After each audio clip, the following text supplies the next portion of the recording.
Welcome to today's edition of Viewer Levels. As we wait for the queue to populate, and before we get into the first submission, which will be one of two levels by Glitch 9700, we'll begin with a quick warm-up and technical check as usual. This is going to be Whale Cruise by Magatoro, and of course I'll need a bit of machine translation assistance to read some of the Japanese here, which is telling me... we'll find out in just one moment. Telling me that we'll ride a whale and gracefully cross the ocean, and that it moves rather dynamically, so don't be shaken off. Let's see what that's about, and then we'll get into the queue. So yeah, hopefully everything is working. Once again, welcome in, of course, Glitch. Good to see you right from the start, as always. We were off last week, of course, because the week before we just had massive audio problems. Sound cutting off every 5 minutes or so. I ran a music level stream yesterday where things seemed to be fixed, but we don't know for sure just yet. We'll see if everything is going to hold up for this stream as well. In the meantime, let's ride a whale. Alright, this is pretty neat in the way that everything here has been loaded in, and that you have this little blowhole that lifts you up every now and then on top of that Goomba.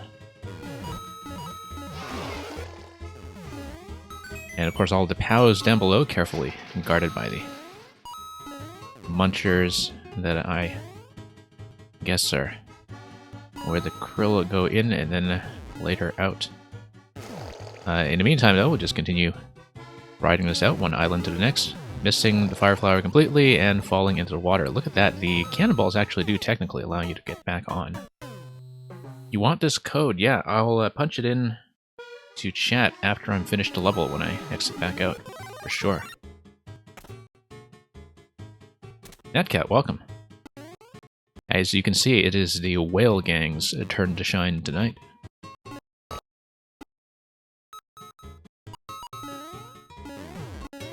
And yeah, Magatoro is a maker from Japan who specializes in a lot of these bullet blaster type setups with all kinds of cruise levels that I've played in the past, including one that was actually deleted from 4YMM, I think, because it was using some cannon stacking that ran afoul of Nintendo's glitch detection. So I always like to record these fairly promptly, just in case they go down. Because you never know what Nintendo is like when it comes to a lot of object stacking with blasters, cannons, swamps, and the like. And Kitten Bros, welcome! Your last streamer's power went out due to a thunderstorm, unfortunate. Yeah, hopefully we won't run into any technical issues here today. I was also somebody who had to basically take a week off streaming because we previously had some problems, but it looks like we are back online and ready to go, so yeah, fairly quick and easy cruise there, but really amazing setup. It looks fantastic. Game audio is cutting out. Okay, we didn't have that problem yesterday, so we'll see if I can mitigate that today with something. It's probably because, once again, it just tripped the temperature check, and that's why we do the test level at the very beginning, just to make sure things are going to go. Give me one moment, we'll see if we can get that fixed. And I'll also give you the code that we see here. I'll just type it into chat for safekeeping. And yeah, Kitten, you're quite welcome to send me Underground Bomb Passage. We'll play that as soon as we get to it. We usually alternate between next and sub-next. We'll be beginning with a level from Glitch in just a moment after we make sure that sound is actually going to stabilize. It looks like sound should actually be back now. Can you confirm if that's the case? I know it had cut out briefly just now, but it looks like it may be stable again. So let me know if there's anything wrong with the pitch or with the clarity or the synchronization, which I guess we'll see in a moment when we actually play a level. For now, it seems like it has stabilized, so we'll just get on to Glitch's submission.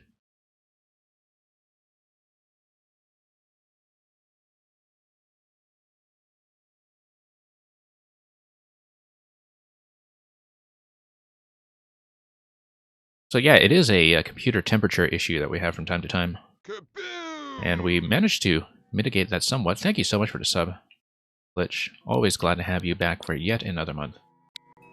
Even if you are coming in straight off the top anyway and making sure you get played. Mang, welcome. Mang, we just had the first sound problem of the day, but thankfully it went away very quickly. So Glitch, we have a couple of new ones that we haven't played recently. I did play some of the early versions, of course, of things like Antivader Antics, etc. But if you have a particular recommendation for today, I do feel free to send it along. It looks like sound is out again, so let me just do a quick reset, just to make sure it gets fixed. And because we didn't have that problem yesterday's stream, and we survived quite a while without it, so... Focus on the latest two. Okay, I'll pick one of these two in just 1 second. But let's make sure the sound gets a full reset. And I'll be right back. Once we make sure things are operational.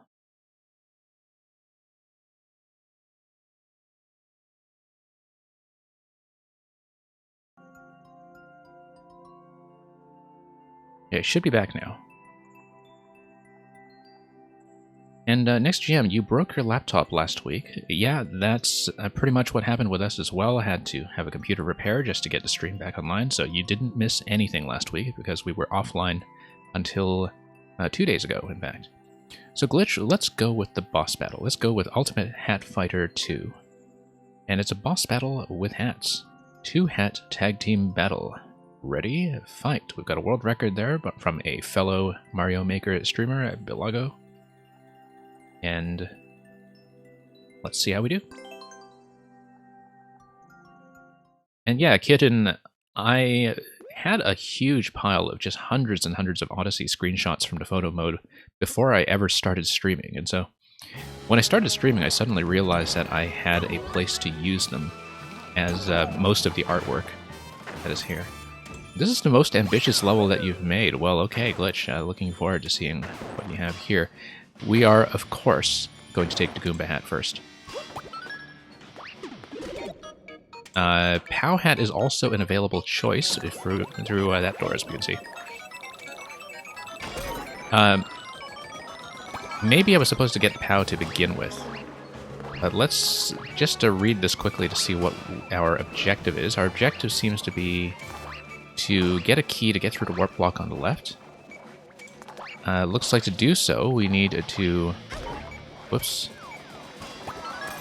Yeah, so it's telling me off for grabbing Goomba Hat, so it looks like Goomba Hats are supposed to be avoided. The Goomba Hat is to hit the question block so you don't hit a POW. Okay, so we'll go back and probably take the POW, but before I do that, I'm going to read this room properly to see what it is we're supposed to do.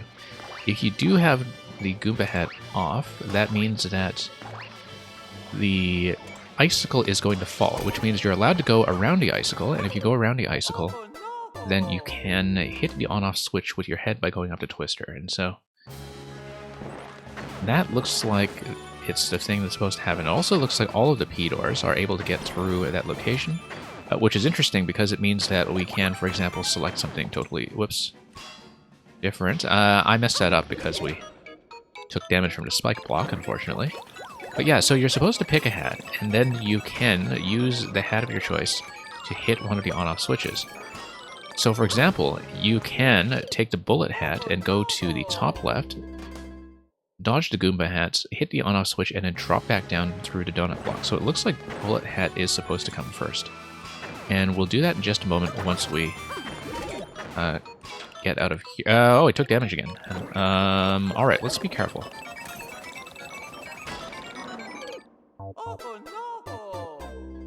The ambitious part is to make 4 hats work with 1 room. It doesn't matter which one you do first. Okay, you pick any one, because they get you different exits, I guess. Depending on what you do. I mean, I see the warp block exit. I see 2 different warp block exits here, in fact, and a 3rd one over here. Although I guess this is for after you get both of these. Like, after you clear both of these rooms, you grab both of the available pink coins, and that allows you to go through here. This also just make sure you reset the on-off switch to on when you enter the boss room. This looks like it's just a third exit. I don't know what this is for. But we'll find out fairly soon, I hope. Yeah, but it looks like the idea here is to clear both of these warp blocks, grab both coins, and then come here for the final exit. And the text at the bottom in the ice is telling us to choose. So let's go through here with the bullet hat. Lose the bullet hat almost immediately. Okay. Once again, I'll just take a moment to just read this room a little further to see. It looks like that there is going to be this alternation, where no matter which hat you choose, it looks like you do have the option to hit each of the on-off switches in sequence back and forth. So for example, if you have the cannon hat, then you would be shooting through the pipe on the right side with good timing, such that you eventually hit the on-off switch that way. With the bullet hat, you are able to sail over to the top left and the top right back and forth. And with the POW hat, it looks like the POW hat, well, you would have to move towards some kind of surface that you can hit that would be within the explosion range. So, yeah, so, Kitten, sorry I missed your question earlier about which items I hate the most. I don't know that I've taken the time to properly rank them. I don't know if you're also talking just about the 3D world style or something else. I complain a lot about the implementation of certain things like the propeller hat in NSMBU, because of the way they actually reduce your character power.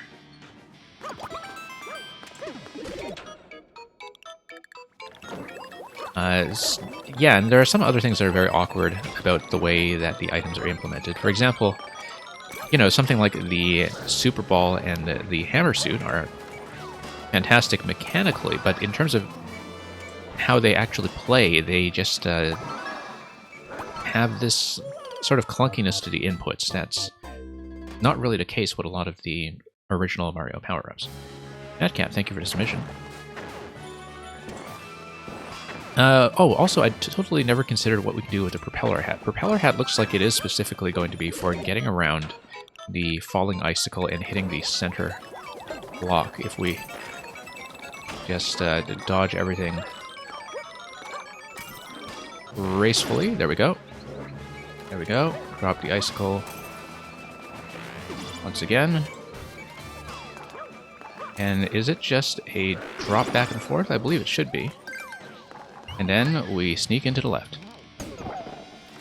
That's going to be coin number 1. So there's no checkpoint reset, is there? Unless we drop into one on the other side? I don't think so. We just need to do both blocks. So let's go back there and make sure I know what's going on. Also, it looks like we can't choose a different power-up. We do have to do the fight 2 different ways.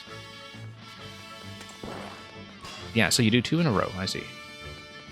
Anything that I don't like people putting in levels, I'm generally not too fond of like really super tight precision hitbox dodging concepts.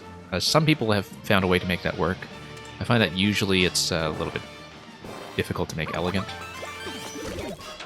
I mean, most ideas are salvageable if a good maker gets their hands on them, I find. Like, there's very little in this game that is just always bad, but there are definitely some elements that are hard to make work well. Okay, so you need to sneak in a shot as it's blinking from blue to red, like this. Nope, lost a hat. Okay. So yeah, it looks like you do need to do 2 in sequence then. I do like the propeller. I think the propeller is maybe one of the easier ones to work with because of the way I can stand to the side and drop the icicle. I think the cannon head is probably easier to execute than the bullet as well, so... nope. Just standing too close to the center and getting clipped. I can try the POW hat as well. Yeah, I'm still thinking about the POW hat in terms of what we would do with the activation. Probably just hitting the... Oh, we shouldn't have done that. I needed to save all 3 shots in a POW hat, that's right. Because the idea is that you would just hit that, and then you go to the left, hit this, But then you would have a third shot available after that. Actually, POW Hat seems like it's fairly easy as long as we aim well, I think. Mail64, welcome. So, Kitten, you have an evil plan, and you need 3 blocks I hate. Yeah. I don't know. I mean, I think the people who are my regular viewers perhaps could give you suggestions for things that they think could give me tons of trouble. And maybe they can make that decision for me, because I find it very difficult to choose something like that. But now I'm curious about your evil plan, so... Okay.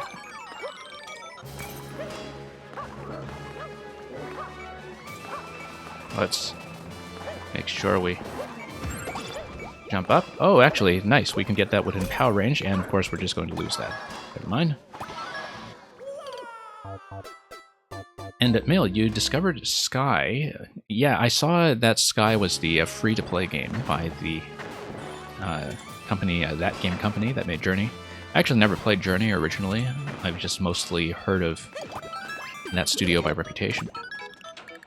And I also know that Sky was some kind of free-to-play game that was recently ported from mobile to Switch, but I hadn't looked at it myself.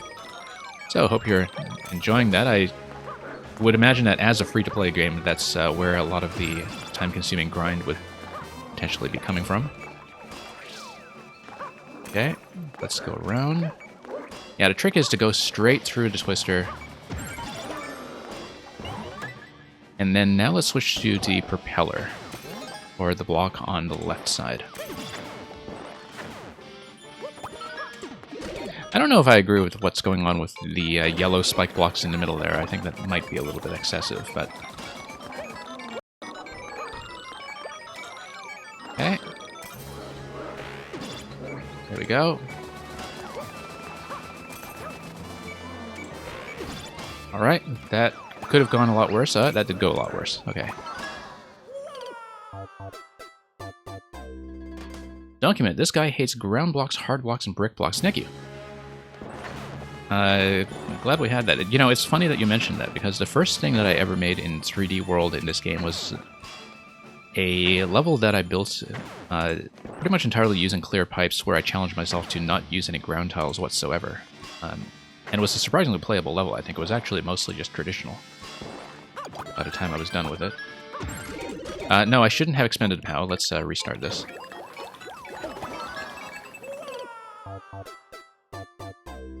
Mang, Sky was apparently unplayable with your Joy-Con direct. It's unfortunate. Let's do the propeller first this time, because I feel like I have a decent method for the POW that makes it one of the easier hats, as long as we don't burn it on the first pass. Whoops. Oh, no. Let's take to death.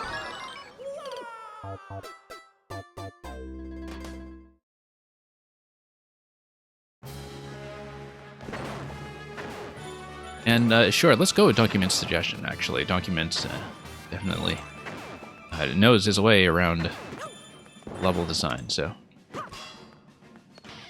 that might conceptually be pretty interesting.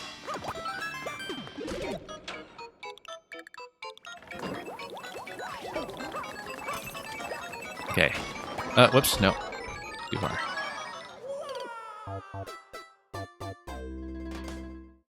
And Mill, you were saying it doesn't look like a mobile game. It's more like a... Oh, it's like a more beautiful take on Journey, I see. Yeah, it definitely looked like a... Whoops. Very attractive art style, I guess. I'm always a little bit wary of things that are free to play, though, because, you know, one of the first things you have to ask yourself is what's to catch. And so that's one of the reasons I hadn't really looked into it yet. I mean, you know, usually people just look at the free-to-play and they wonder, okay, well, what's the harm in just loading it up and trying it? But sometimes I think some of the grindiness of the systems can take a little while to reveal themselves, and so... You know, you can certainly have high-quality games in that format. Maybe this is one, for sure. Depending on the experience you've had so far, but... I think it's sometimes dangerous to get too invested too early. Alright, let's go for the POW method next.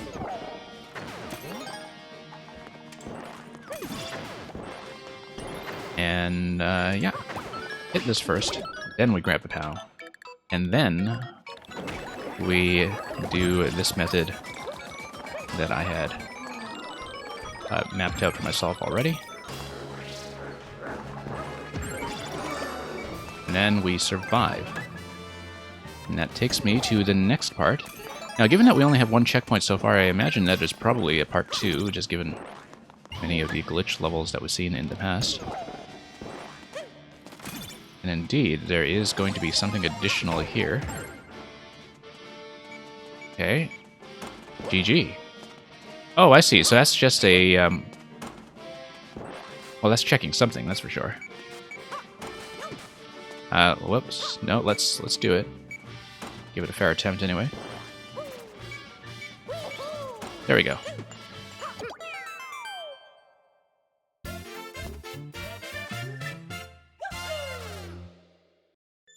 And no, so the catch is the customization. I see, okay.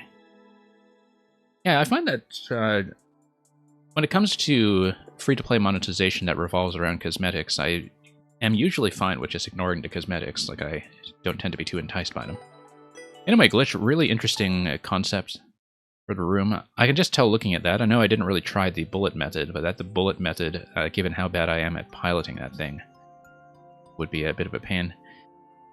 For me, anyway. I think that a lot of this is going to vary by people's skill set.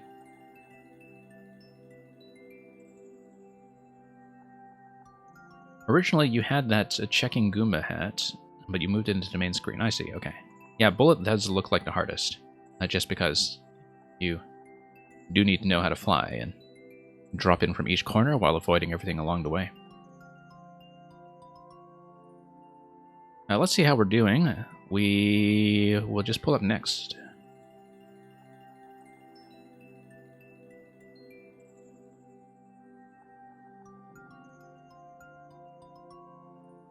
Okay, so Kitten, let's take a look at what you have. I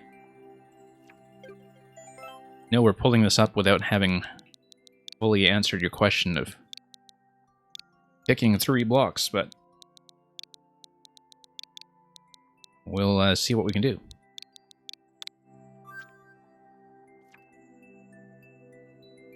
Okay, this is going to be an underground bomb passage. Explore the bomb passage. Only one clear so far, and that is a 17-minute clear on a 0.2% record. So we'll see what we can do with this. Meanwhile, I'm just going to check the chat quickly to make sure I didn't miss anything else that was really critical. But then I think, no, we'll just dive into this pretty soon.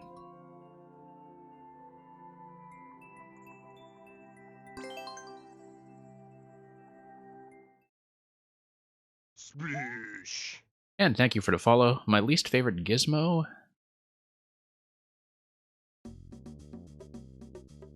You know, I can never actually remember what is placed under the different category tabs in this game. So I'm thinking back to what's in the Gizmos tab, and despite the amount of time I've spent in this game in Indie Editor, I actually can't reconstruct that from memory. So it looks like you can jump up all those blocks on the right side. There's something in the question block. We should check what that is. It is a mushroom. Let's see what we could potentially do with this information. The bombs, of course, would just eradicate the question blocks down there, so we don't want to do that yet, until we know what the bomb's purpose is going to be. Looks like the shell here is able to hit the question blocks. Although, if you have a bomb over here, you bomb all this stuff, and then a shell would activate a timed switch that would switch back and forth between all those guys. So, the challenge here will be to take a bomb over here quickly enough that you can blow this up.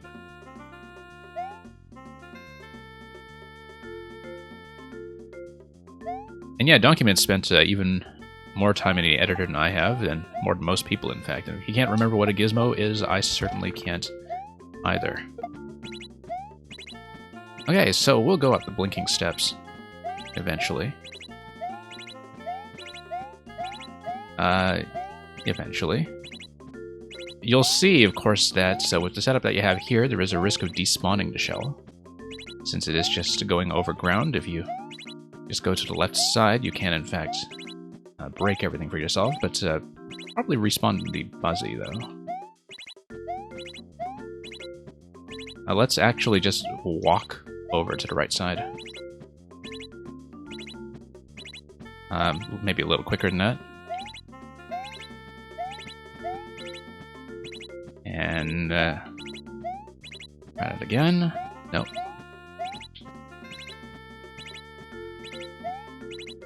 Back and forth, and back and forth. There we go. Okay, so next thing we do is we'll continue ignoring the bombs. See if that spawns anything. No, it doesn't seem so. Looks like something is able to loop you back here. Also looks like you can take this out with bombs as well, which you'll probably need if you eventually create a passage all the way back to the key door that is at the very start. So we should, in fact, blow some of that stuff up. Because we will eventually need that. Yeah, and we'll eventually have to come back here and blow up the spot to the left as well with an additional bomb. Also, I see that there's that ceiling there that might be interesting to blow up if there is any kind of scroll stop that is dividing you from the top of the screen. Okay, I'm going to pop that in. And then this is what is next. P-switch is going to give you a limited number of steps to go up and over to the one-way panels so you can do an up throw with the bomb. P-switch first. Bomb second. Whoops, oh, no, this is going to be a problem. Okay, missed the up throw, and then so I die here. Yep. Yep, just needed to get back to the P-switches up there so I can do an up throw. I actually don't think I needed to activate a P-switch for that, in fact. Didn't seem like it was strictly necessary. And got that money, welcome. Good to see you here, as always. And Natcat, yeah, you have a good night. I missed a whole bunch of messages in chat just now, but... yeah, Natcat, good to see you here, as always. We'll probably see what your suggestion is at some point.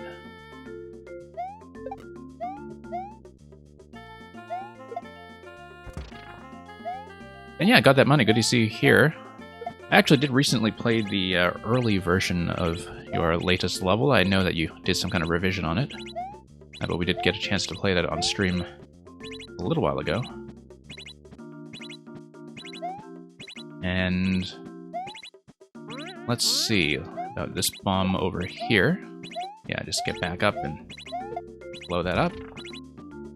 Don't really need the mushroom for any of this. It actually just obstructs me because if I lose the bomb, I'm in all sorts of trouble anyway. Do I like bumpers? Depends on the context. I think bumpers can lead to some fantastic concepts. As we know, in fact, from Meng, who is over here in the stream. But, of course, bumpers can also lead to all kinds of anti-softlock trolling and shenanigans, and that is perhaps a little less fun. Okay, let's not kill the bombs with that bomb. However, we can probably spin jump one of these guys. We shouldn't have killed them both, I don't think, but no, that's fine. Unless I needed one to blow up the way to the left. We'll take this and we'll head over to the key door on the left side.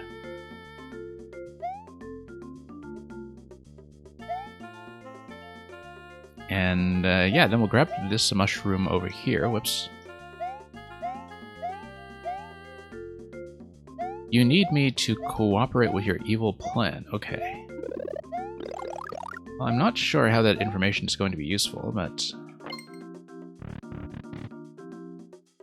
let's take the fire flower and worry about that later. It looks like fire flowers might respawn from the pipe anyway, so we'll just do a climb across and eventually grab another key that will take me over to that door over there. So every pipe is going to spawn some bombs.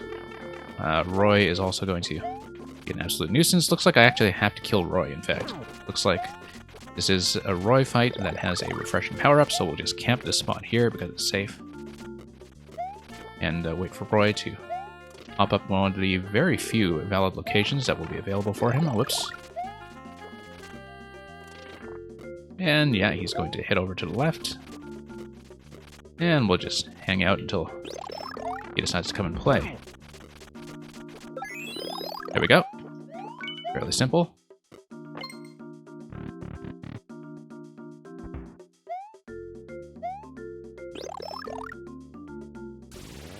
And let's take this. Pop that over there. Here we go. This is Roy's jungle. Not anymore, it isn't. Not after we're done with him. Okay, looks like this is going to be another bomb location. 2 bombs, probably doing something to ignite them with the fire. I don't know where the snake block goes. Let's see, first of all, if this entrance is reversible. It is.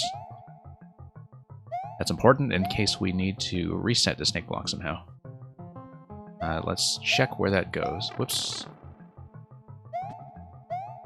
Take a bit of damage there. Oh, I see. So eventually we get the bomb all the way downstairs. And let's not take damage everywhere.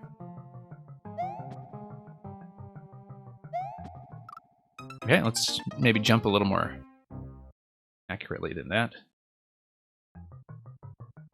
I actually have used a hop chop before glitch, but I know that hop chops are maybe a little bit underused just because in most cases people just go with a spring in a fixed location. With hop chops, I think you really do need to design around them.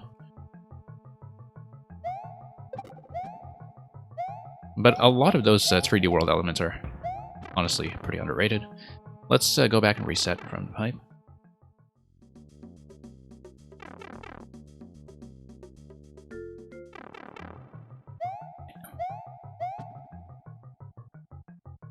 And yeah, document, even I can't get away with fooling people into believe that I don't like bullies. We endorse all kinds of bullying in this game. Whoops. You know what?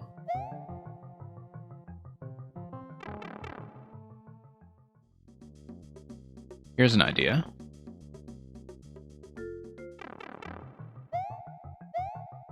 So, as you can see, we can just skip the top challenge entirely. This is much easier than the other one, so we'll just take it. So we can just skip all that.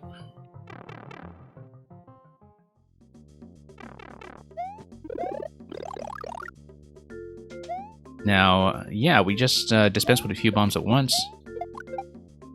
That's one thing that I think maybe wasn't taken into account when designing this course, is that when you blow things up, other than things like question blocks that have a vine inside them, the blocks stay destroyed even when you transfer between zones.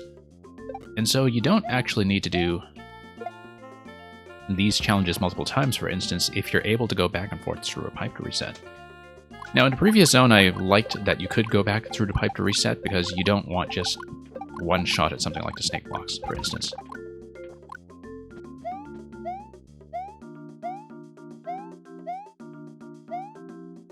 Okay, let me just check the left side first, just to make sure we know what we're getting into. 50 coin, I see.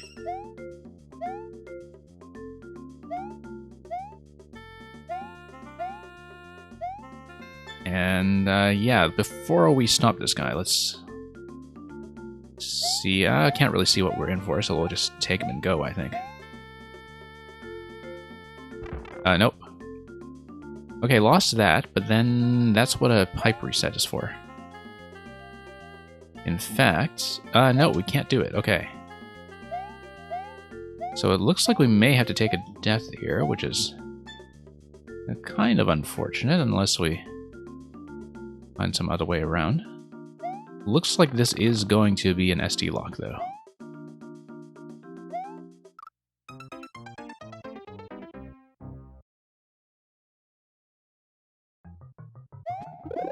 alright. At least we do have this segment over here, as well as a pretty reliable method to get through it efficiently.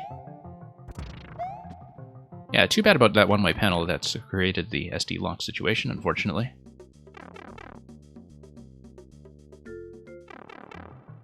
So, Kitten, what happened? Yeah, we'll go back there and show you in a second. I detonated the bomb in the wrong place, and I wasn't able to progress from there, I think. Unless I was able to get enough distance to spawn more bombs, perhaps.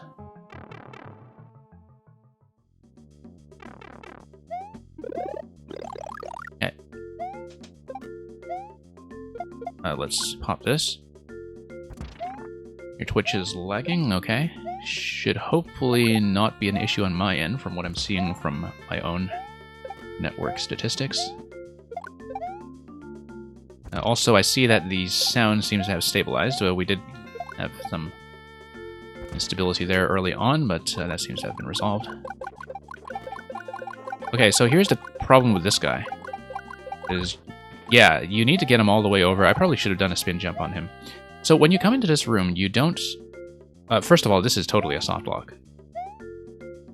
You don't have enough distance on a camera to actually see where you're going when you see the bomb arrive. So you don't actually see what to do with this room initially, because you come in here, you don't see the wall. And so if you don't really know that you're going straight for this, then you run into problems.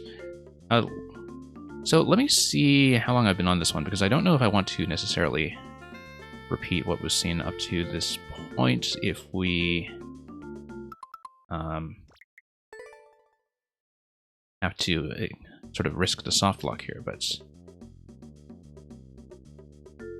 yeah, that's okay. We've only been on this for maybe 15 minutes so far. Let's see if we can retrace our way back there quickly, because this is a lot to get through, because, you know, we did lose the checkpoint from the soft lock that we saw just now, so...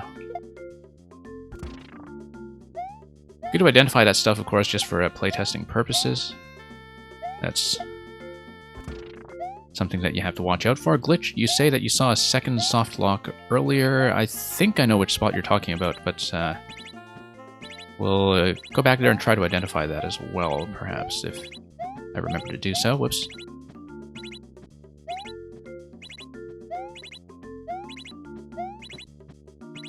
And, I mean, you know, that's what testing is for. But yeah, there are definitely places where you can get yourself into trouble here by just no longer having the ability to take the death or progress.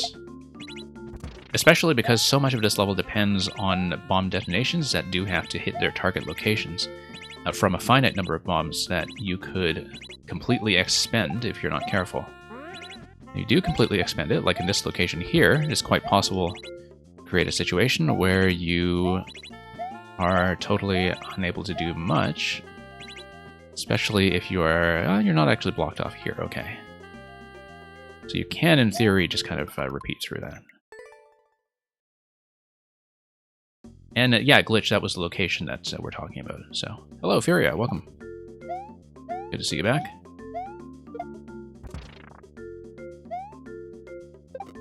Yeah, I mean, this is the kind of stuff that we're just identifying through testing, of course. Well, just kind of pick out each of these locations as we see them. Okay. Yeah, because I was playing through this and wondering, okay, all of this, difficulty-wise, is really not unreasonable. I was kind of wondering why it was a 17-minute clear on this. But I guess that might have been one of the only clears so far. So. But yeah, definitely the soft lock is a huge problem, especially the one that comes well after the first checkpoint. Given that the early repetitions can be quite lengthy. Okay, no, we totally flubbed that. I just didn't jump quickly enough to get up there.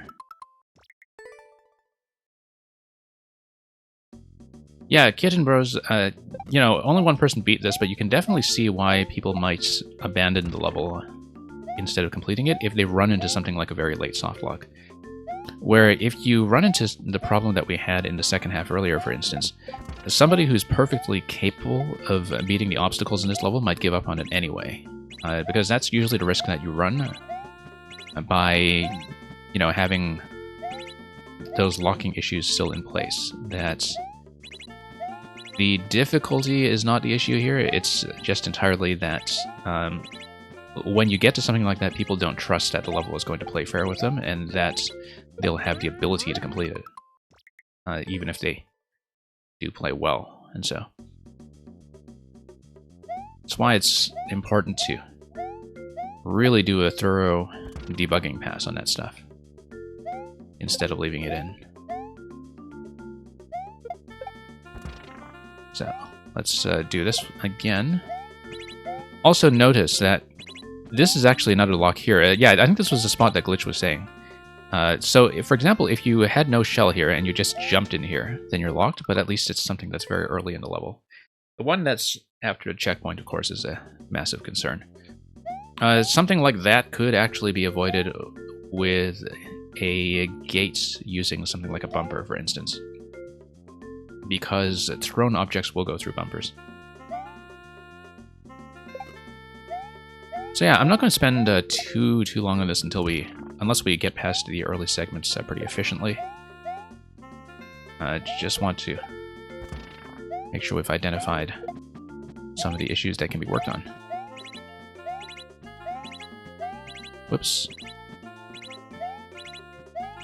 It's okay. I mean, we do a lot of, you know, alpha and beta testing on this stream precisely to just try to identify some of these issues and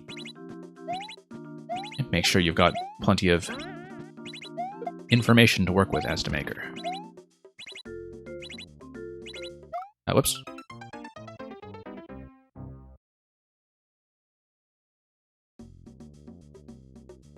And, yeah, let's move back up.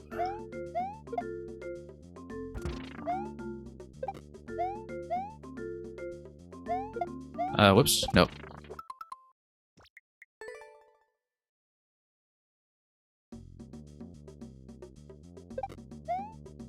Yeah, we'll give this a few more attempts, since we've seen this part already, and might take a little too long to get back to where we were progressing.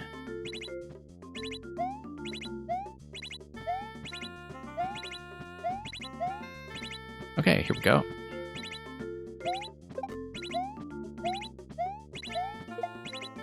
Pop that.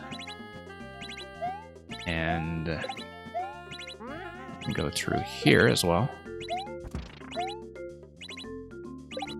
Okay, that's going to be a problem.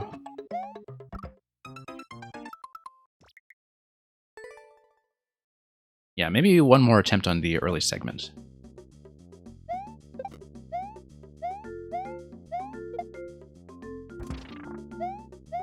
Here's the other thing, that's, on my first attempt earlier, we took the mushroom here first before we looped through the level. I think, given the way that you set up the clouds up here to identify the gates early, that's going to happen fairly often. When players do that, the mushroom actually does get in the way of a lot of the jumping later on. So a lot of this stuff, for instance, is designed as though it is expecting the player to be small. If you have the mushroom available at all from the start, you should make sure that the platforming still works with it, because nobody really likes the feeling of grabbing a power-up that makes them feel less powerful because of the way the level is designed. Which, again, is one of the issues that I have with items like the propeller suit in NSMBU. That sometimes you have power-ups that just seem to get in your way, instead of giving you some meaningful power progression.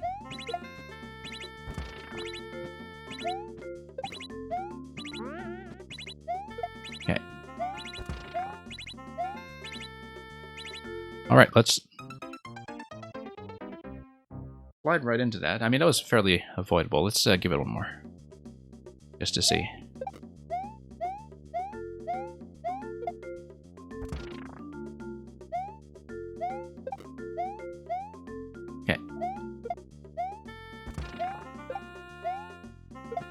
Yeah, again, this locking location, probably avoidable with a bumper. You also, once again, want to prevent despawning from being an issue. Because if you just go to the left and despawn the shell, you suddenly have a massive problem here. Unless, of course, you despawn it when the switch state is already off. Because then I think it's possible to jump up here with just a single on-off activation. Looks like it anyway. Okay. Let's go back.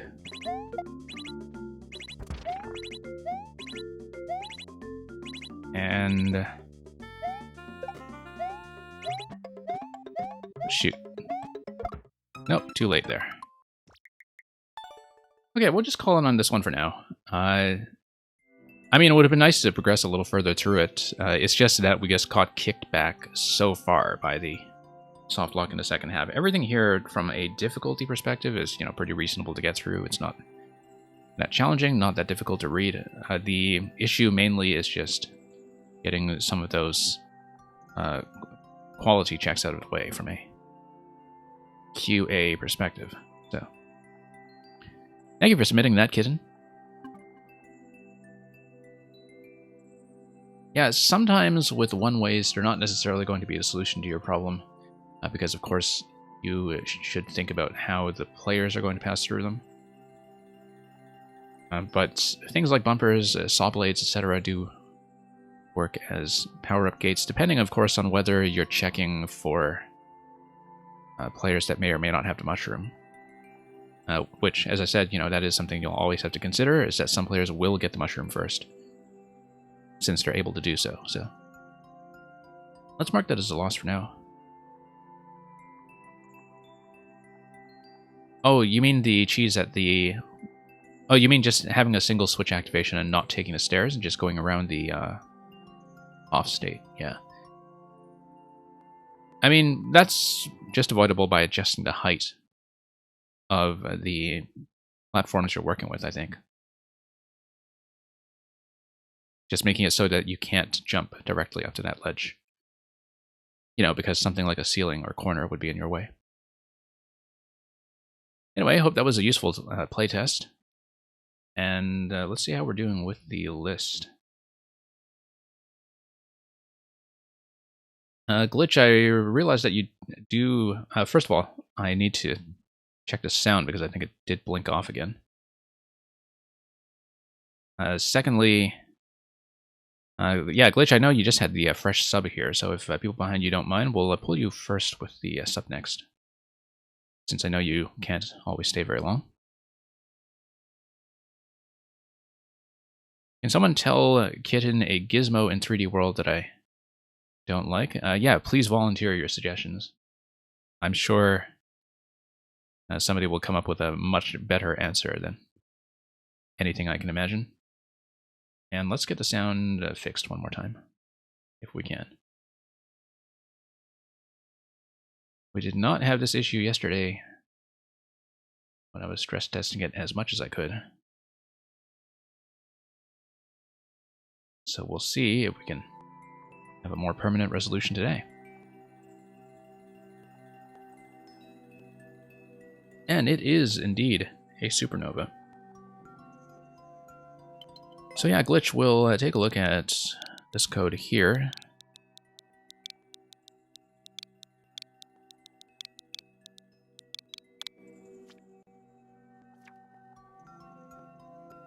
Cavern of Choice. Yeah, let me just scroll through the chat quickly to make sure I didn't lose anything else critical. Because there was a point in which I did miss a couple of messages.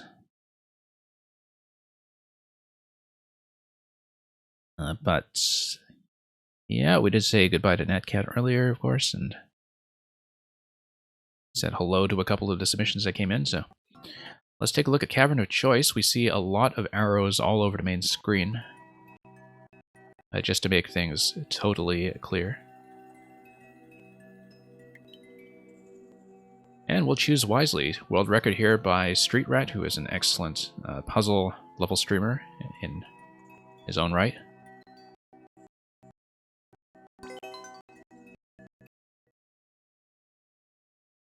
And once again, going back to what we heard from Glitch prior to taking this, this is your take on a pick-a-pipe level. Okay, so we'll just go in order. Let's do green first. Looks like, of course, that you need something like an object to drop or a P-switch activation in order to eventually go through yellow. But we'll just try green first and see what we do. P-switch over here, we need to be quick. Yeah, so that's just a matter of speed in that one. Unless, of course, there's a place elsewhere in this level where you can smuggle a P-switch through. But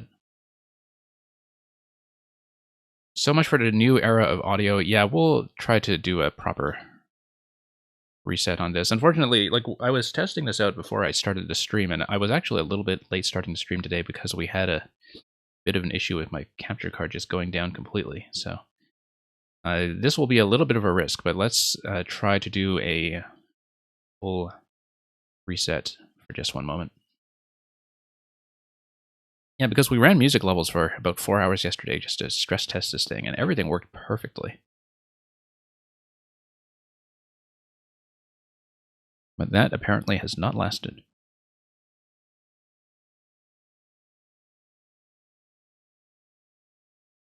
So hopefully things do, in fact, come back online.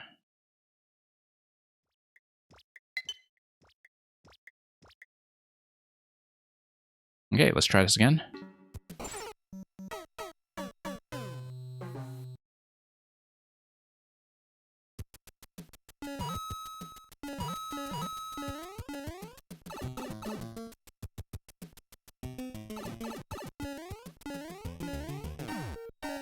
You know what? Let's not even pick up the P-switch. No point in doing so when we can just P-jump off the end there, and then head into this pipe over here. Looks like we'll need to reactivate. Okay. We probably could have done that a little more elegantly. Looks like this is going to be playable order, though. Here's the problem, that it is going to block us off from something, isn't it? Let's go back and do this. Okay, now the pitch is off. Okay, we'll see if things get settled. Yeah, we were doing so well yesterday, and I don't know what's happened with this all of a sudden.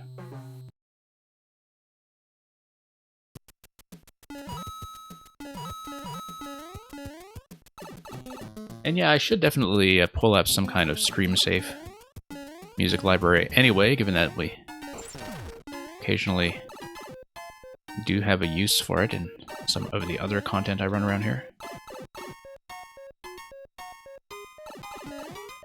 Okay, let's see.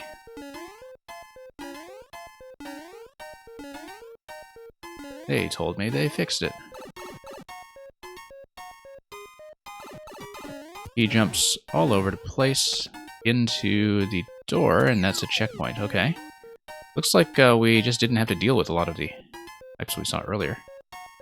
What does this do? Alright.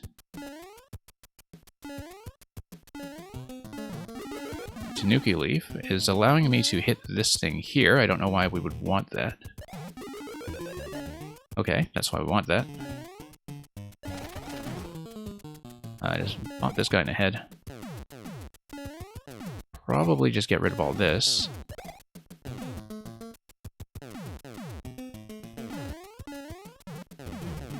And yeah, I usually do other video game music when I am running Scrabble in some of my midweek streams.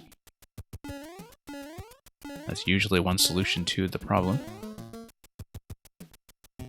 Okay, looks like this is going to be a Tanuki check. We just build up some acceleration over here and fly. and bounce. And yeah, another Tanuki check, except... Okay, didn't expect a fire bar there, that was unfortunate. Yeah, the fire bar seemed to just kind of come out of nowhere there, unfortunately. Let's see if we can get the pitch sorted out very quickly.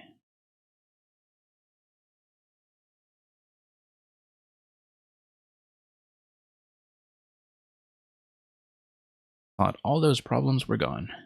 Fortunately, they were not.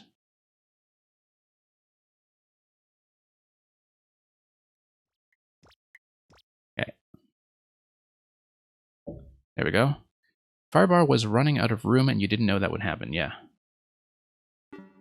Thought we would check that. We are back at checkpoint, of course. Sure, let's explore some of this again. I kind of suspect some of those other pipes earlier were just exits from other segments. Thank you for the follow, Builder Bosk. Welcome to the stream. No, we do need a Tanuki in order to get through.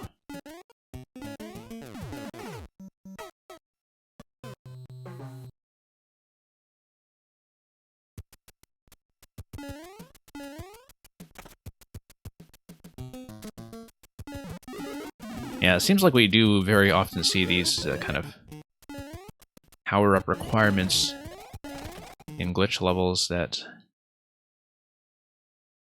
do create a bit of an SD lock situation unless you have a way to get back into a power-up through something like a reset door, but I understand that you're probably pretty short on doors and pipes in this layout here. I also realized that you totally have a different layout if you come in here with the off switch.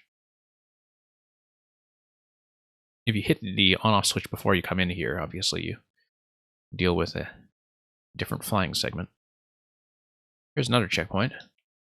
Another on-off switch, another set of pipes, but everything does have to be on here in order to go through. Check this. Nope.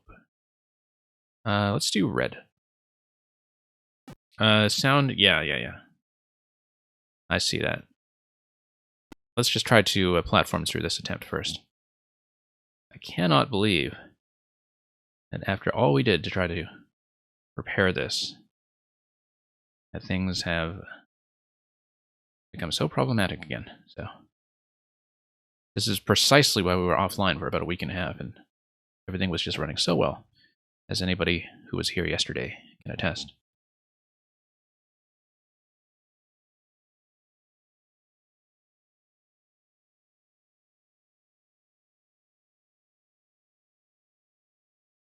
But yeah, we can also suffer in silence.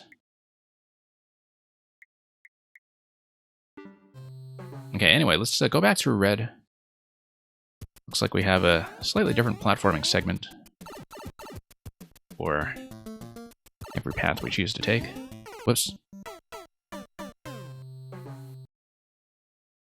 Yeah, thanks, Electrodude. We'll look into that and see if we can do something. And at Furia, yeah, I think that we will actually be looking at some extra cooling.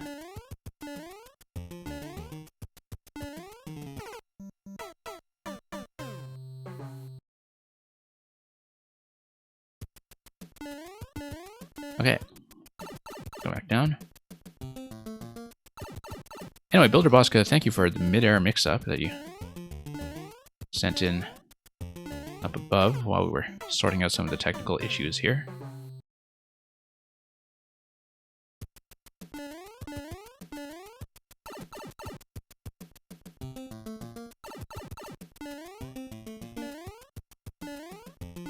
And we'll continue to monitor the situation carefully.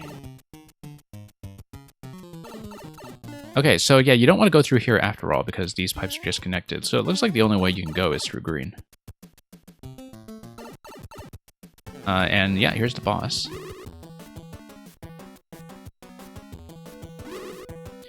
Why do we want the cloud? The cloud will refresh through the blaster, so we don't actually need it right now, not yet. Looks like eventually we're going to have an on-off toggle from the Buzzy shell. It's going to be a fairly slow pattern that then fires this shell.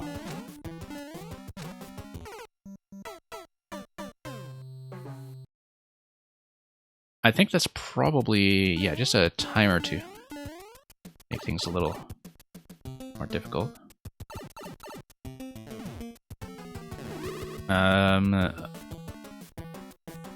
Although maybe no, it is a survival fight, I want to say, or not. Let's just pipe. Okay, yeah, because we'll eventually have two POW interactions probably that will release.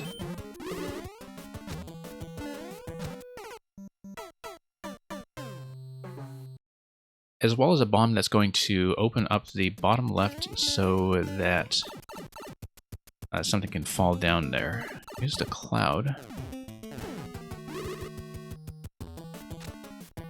Yeah, I guess I can use the cloud to survive that segment there. I guess that's what you're saying. That, you know, the bottom is probably not going to be too safe.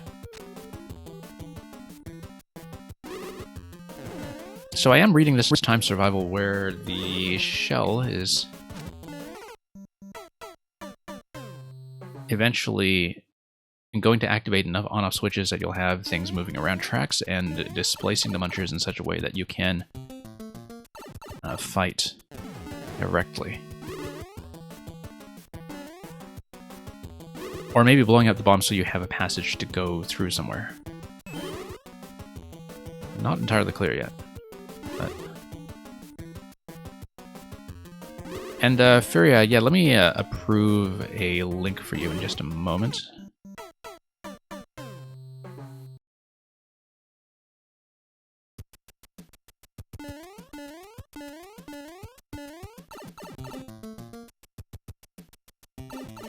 And Builder, yeah, sorry about the link being blocked above as well. Let me permit you as well. I only just saw that you got filtered up above, so.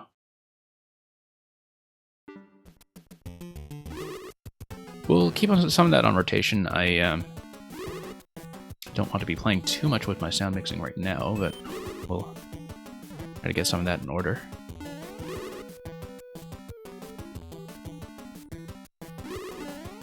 And yeah, thanks for sharing some of that. We'll see what we can do with this if there are problems that persist.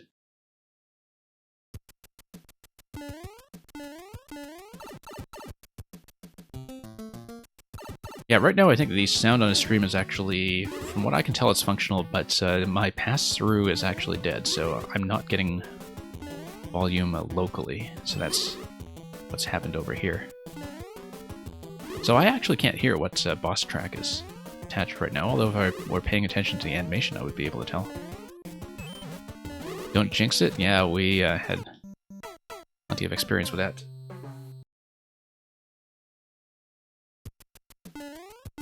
Now I should have been watching the level here instead of just paying attention to chat.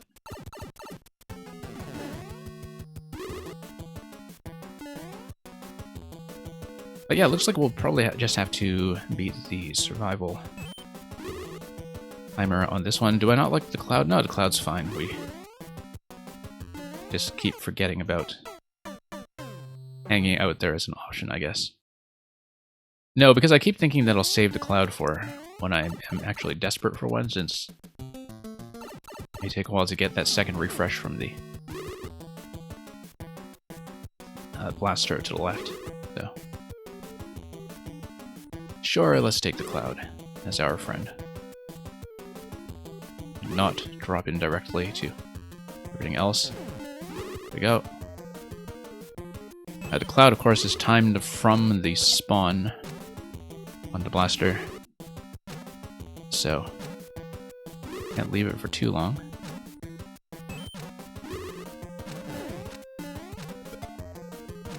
Actually, fairly well timed around going for it directly.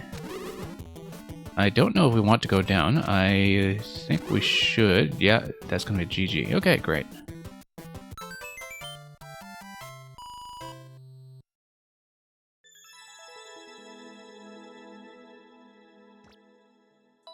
Okay, thank you for that glitch.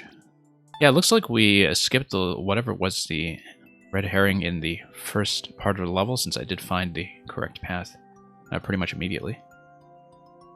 We can dip in very quickly to see the alt paths. I don't know if I'm going to spend too long on actually clearing them, but I will just take a look quickly.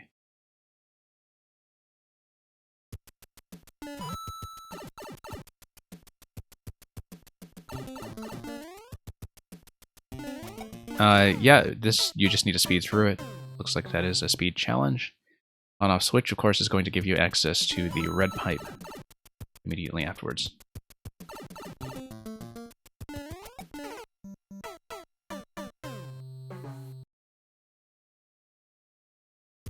We'll need to play a little bit better than that, of course. Let's wait for this to retract first, in fact. Oh no, one-way panel. Okay, never mind. Never mind that. Let's lose.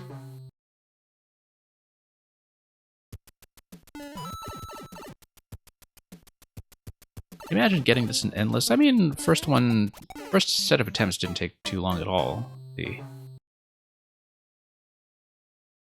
A bit where it tricks you out into checking the other way was not something we encountered until later. Yeah, I guess the arrows tell you what can in fact be entered. Okay, so yeah, I definitely need to cut corners just a little bit better. Man, imagine playing Endless. I try not to.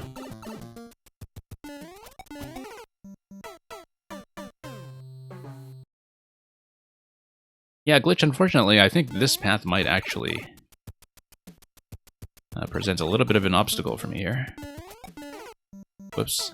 Just trying to hug all the way to the right, and seems like we are losing a little bit of time somewhere here with the way I'm activating the second thwomp. Probably just need shorter jumps. No, 2 maximum jumps should be the way you do it.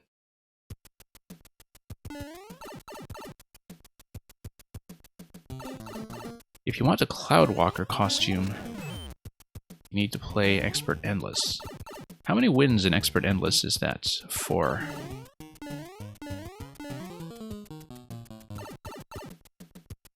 Which just goes to show I don't have it, because I've not really played Endless since the game launched.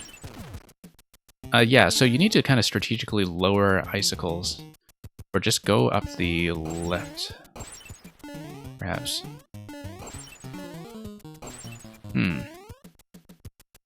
Or just go up like that. Yeah, I am unlikely to beat the icicle bit, to be honest. I think the other path worked out quite a bit better. We have seen what it is. I'll give it one more good attempt if I can. I'm not going to spend too long on that, given that we do have to clear on a segment that I'm much more capable of doing.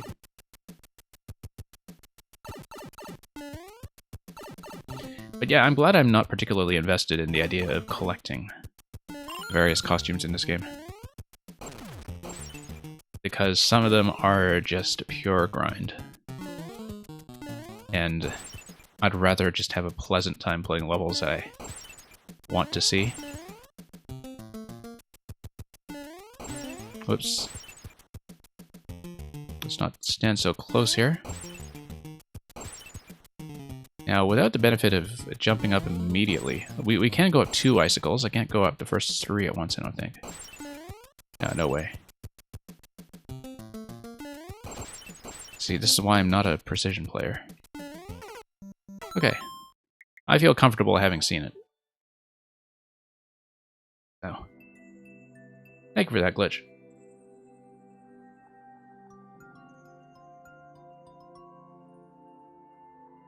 I'm glad I picked the other path in the first segment. It seemed like it was much more approachable for the kind of thing I do. I guess you just need to be comfortable with P-jumps, but the P-jumps in this game are really not difficult at all, so...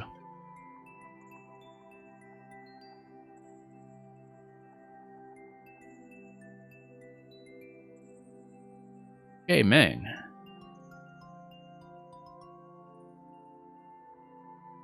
And yeah, Glitch, thanks for coming by, as usual.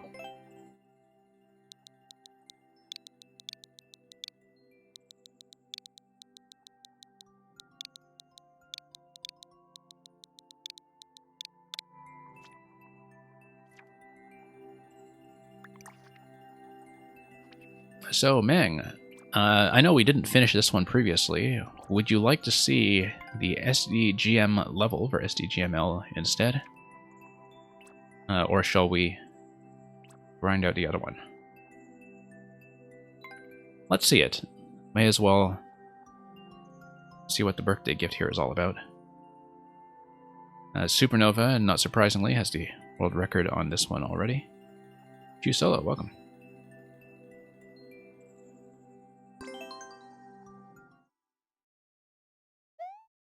Very good S description GML there. Highly appropriate. And of course there's a Fire Yoshi. I assume that was just one of the parameters of the contest, just given how much SD likes to see. Certainly not Yoshi depths, but Yoshi from time to time. We want to zap all of that before we fall down in that particular location.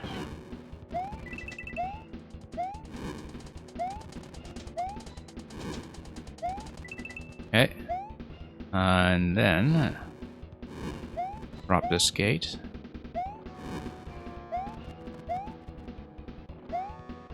What does this do? Not much. Oh, except it allows you to shoot down here. Whoops, okay, let's go. A little bit too slowly.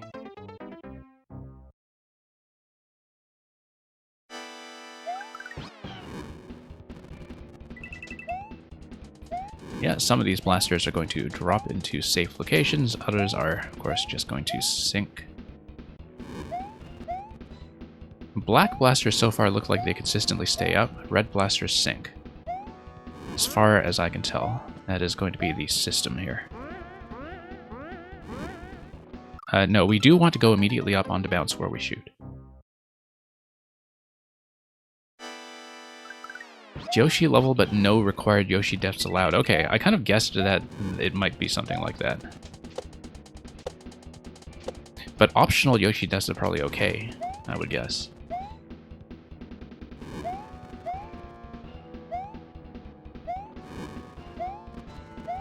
Well, very humane of SD to try to reduce the Yoshi depths in this game. As I was saying that, of course, we have a Yoshi depth. And Chu Solo, your hands hurt for no reason. That's really unfortunate. What part of your hands? Is it just the wrists, or is it the palms, or something else? I mean, certainly don't want to give yourself a strain injury or anything like that.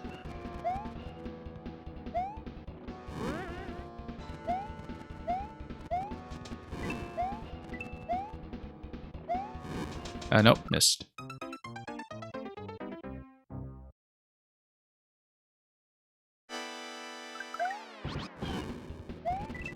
Okay.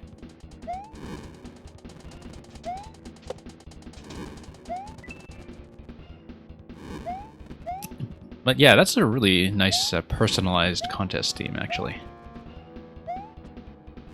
One of those where the contest theme just totally fits the recipient. Whoops. Let's not miss quite like that. Yeah, Chu Solo, hopefully we can get to you fairly quickly.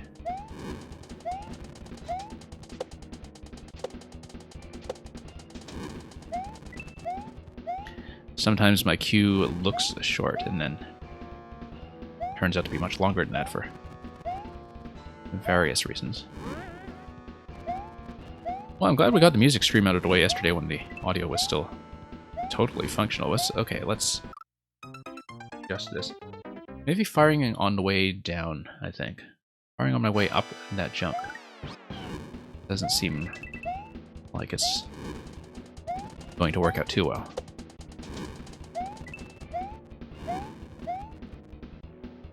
Not even going to think about approaching Supernova's record on this here.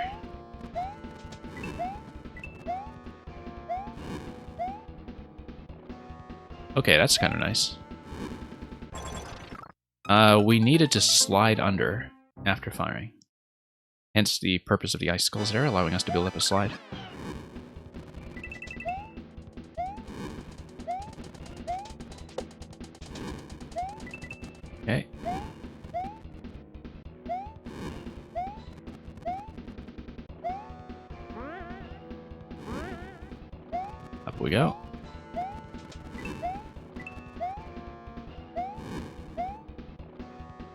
And we get lowered.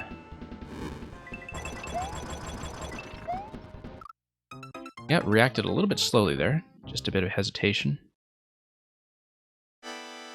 There's something on your tongue, but you don't know what it is. That seems really quite concerning. Choose solo. Could have been something you ate.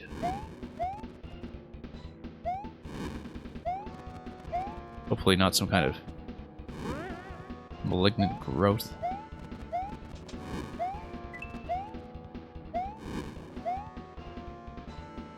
Okay.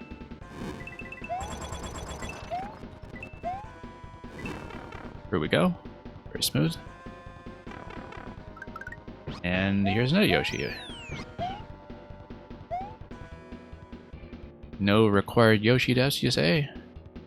This was optional. I'm totally going to pay for that. I paid for that.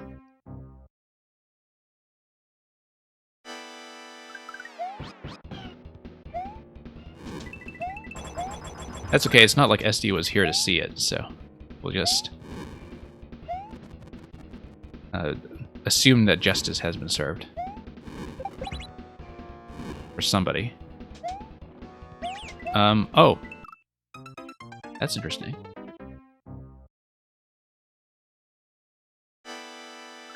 Not sure what I was expecting out of that.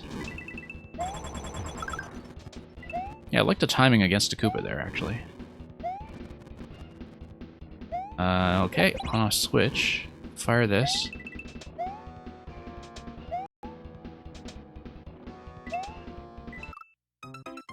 I guess we were supposed to... It looks like it was some kind of potential P-switch activation there, but I couldn't quite see what it was going for. Let's look at that one more time.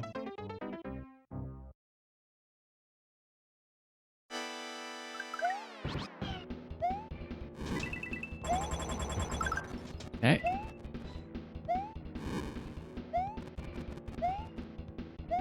Drop this. Drop this. Oh, I see. No, you're just supposed to outrun it, I think. You need to outrun it, but you also need to let it fire, because then you jump up onto the flimsy left on the left, and you let all the blasters lower. Okay, I understand it now. Understanding it is one thing, doing it is quite another. But it looks like we need to outrun like this, and outrun a little bit better. Probably that's why you had to fire so early at that marker. If you fire early enough at that marker, then you can build up enough of a dash to outrun the fire the rest of the way. Let's not do that.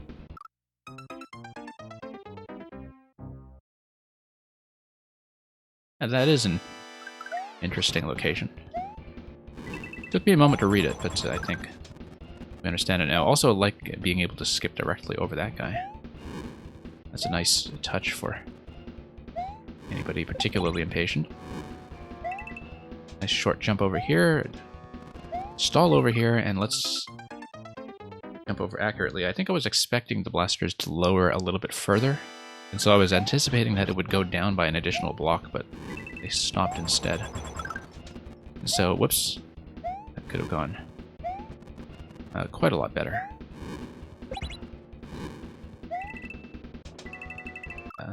Okay, once again, a little bit too much hesitation there. And yeah, I'm thinking about that, you know, with the C marker there, I think that's probably the best you can do in terms of signaling. Whoops. Somehow missed. Okay, no, I need to fire before I get into the crouching state under the one-way panel, obviously, because when you are in the crouching state, you cannot fire. And so my input sequence there was just slightly off.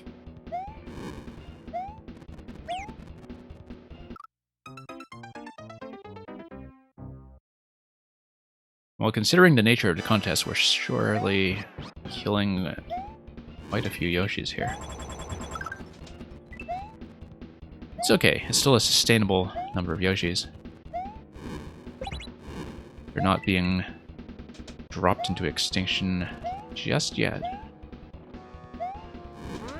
Bounce, because it's a Mang level, and course, you're going to do that. The arrows looked confusing. Yeah, probably, because it's not like the arrows are going to tell you the order priority for anything you're doing there. It's one of those things where, I mean, I don't know how well you can signal it blind, but certainly after seeing it the first time and understanding that you outrun, the C marker does give you a lot of context for understanding that. I'm still thinking about how else it could be signaled, though.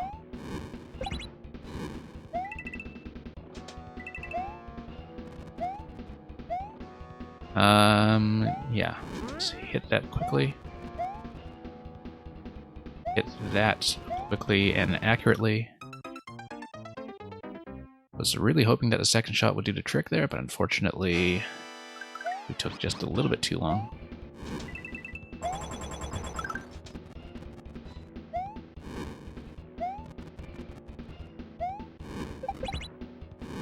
Okay.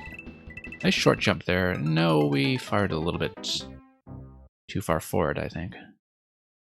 Need to build up a lot more of a dash, probably from firing on the left side of the puncher stack, perhaps. And just take a bit of a shorter jump to cut our way across.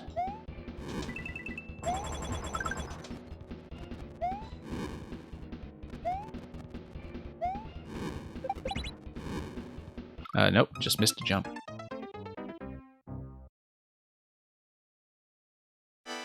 I am trying to get a little bit ahead of the C marker now, in case that helps my timing.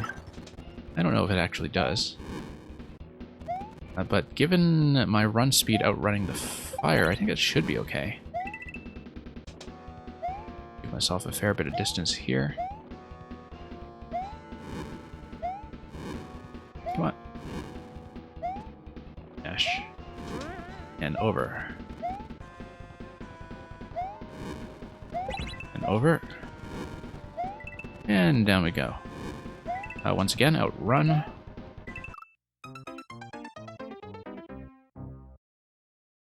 But as before, we need to give ourselves a little bit more room going into that. Nope, it's actually fire. Yeah, I can definitely see that this would have been a fun one to optimize when Supernova was working on a speed record, given that you can, in fact, probably fire this and then jump down like this, for instance, if you really know what you're doing with the timing. We're not going to do that, I just wanted to demonstrate what I was talking about.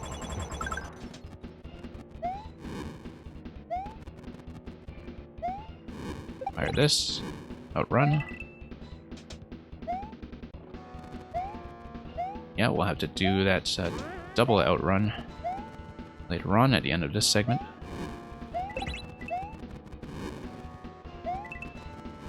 Oh, bad idea. No, I want as much speed from the conveyors as I can. So I should not be firing that soon. Before I've had a chance to actually get onto conveyors and outpace slightly. Hence the firing marker at the beginning of the conveyor segment. Just need to build up what acceleration we can. Nope, whoops. Jumping the gun here. Builder boss, you want to make a level, but right now you have no ideas. I think sometimes it's difficult to make something without just kind of fooling around in the editor first and feeling like you're wasting time. I find that I always feel like I'm totally out of ideas going into the editor. Of course, I haven't published anything in about a year or so. But then you mess around a little bit and just try to build some interactions until something finally stands out as fun, and then suddenly you have concept for a level. So I find it's very difficult to premeditate a concept for a level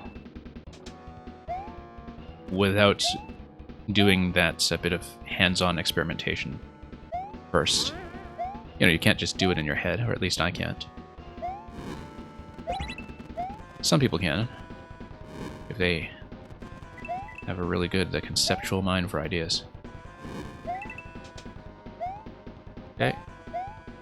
Oh, okay. I didn't read that accurately in terms of what was going to happen with the blasters. The pacing there was okay that time, though. I think I understood it. Nope, let's not do that.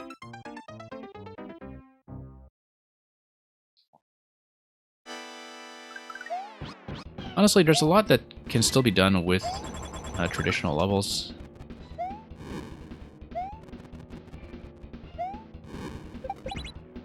I've definitely seen some really good concepts for traditional Super Worlds recently, in fact, from some makers that had caught my attention. Whoops. Okay, this is salvageable. Let's do this. And through. Okay, that was a bad idea. Let's try to wrap around like that. Nope.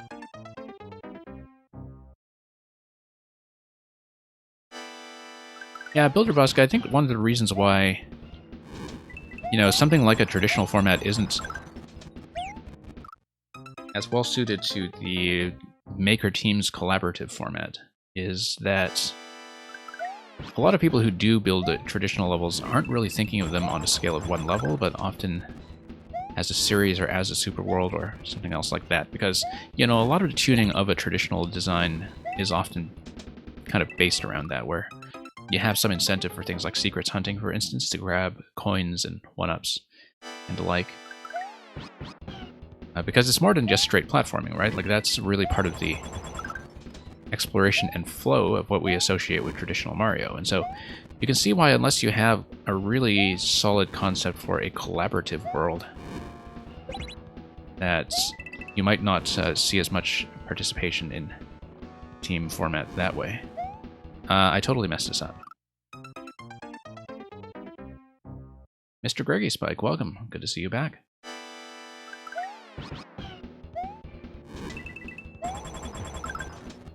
And yeah, Mr. Greggy Spike, I don't think we've had a chance to talk about this specifically, but I'm sure you're looking forward to Metroid Dread.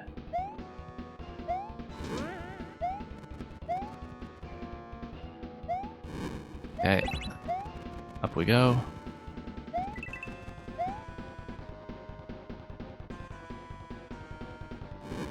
Whoops. Totally falling off here. Well, we know how long this segment is going to be, so...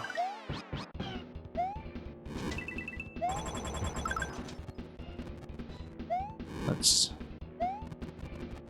get over here and try it again. Oop. Thought I was falling behind that time, but we did manage to recover.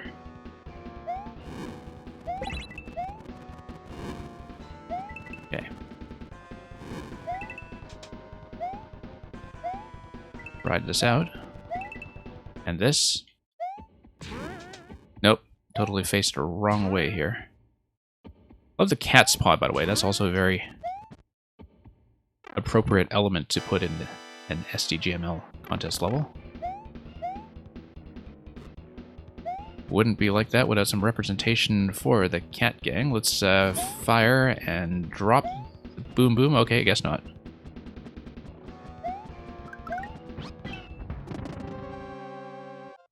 And of course, Yoshi totally survived that at the end.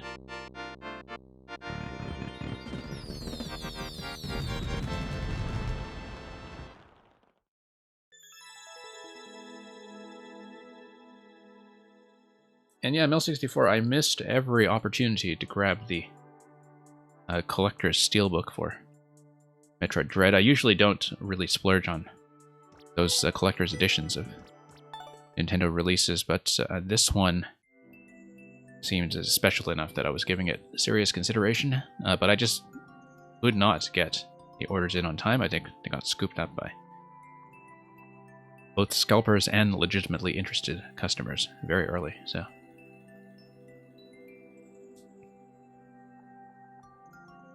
And yeah, Builder Box, there is a collector's steelbook with an art book, or a series of art panels, I think, that covers the Metroid series, the 2D Metroid series. Good luck getting your hands on that if you're interested, because that seems like it is going to be the hot Nintendo item in the next few months. And yeah, everybody who has put it up has sold out of it very quickly. I don't think it is just scalpers, Mail. I think that there is legitimately enough demand to just fill orders for that extremely quickly. I mean, there are always scalpers, but I think it's actually much less of an impact than people are necessarily assuming.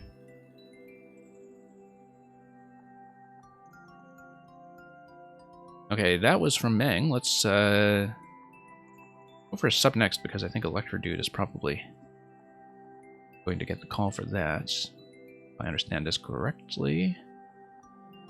Yeah, Electrodude, let's pull up your latest. I did see that you have a new Touhou creation come up, and we'll probably be doing that.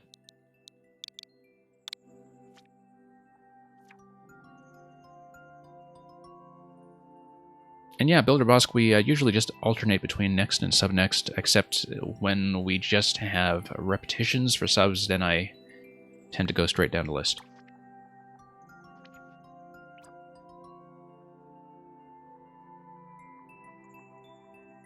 Here's Touhou 10.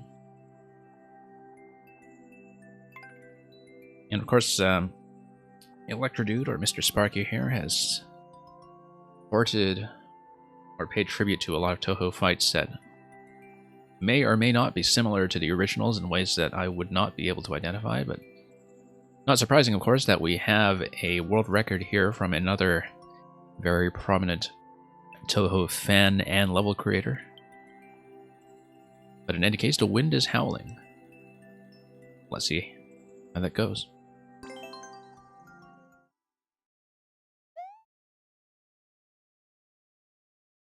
If Male 64 has a virtue, it's patience. I think that's true of everybody who has been waiting for Metroid Dread. Okay, going to have this distinctly Japanese gate. Like you're entering a garden. Builder Bosk, Touhou is a Japanese series of games that largely involves dodging bullet hells, as far as I know. I haven't played any entries in it, but Electrodude is a big fan. And it's also an inspiration for a lot of levels that we've seen from various makers because the music is fantastic. And Kenna is even a character in Touhou. Okay. Yeah, Electrodude, you can probably explain that further if you would like to answer, because you're much more qualified to talk about that than I am. It looks like this is just kind of a left-right pattern. Okay, here we go. Glad we figured that out quickly. And yeah, we're going to get bounced up into a coin right away for a multi-checkpoint setup, with probably a final boss coming out of that, since it is going to be an anti-key death setup where you grab one coin right away at checkpoint. Whoops. A little bit slow repositioning there.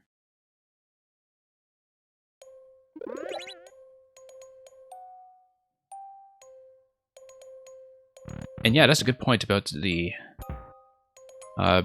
Mana series localizations.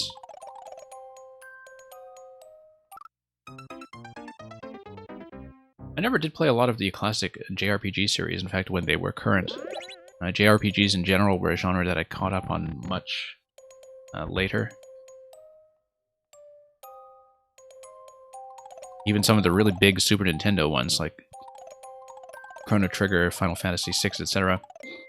I only caught up on around the GameCube, I think. And those were all games that I was introduced to because I came across their music first, because by that point, of course, the soundtracks to those were already quite beloved. So, whoops. There we go. Just have to lead some of these guys everywhere. Activate them and just endure this until the pipe eventually shuts off. The pipe did shut off, but unfortunately we were trapped by that one last fishbone.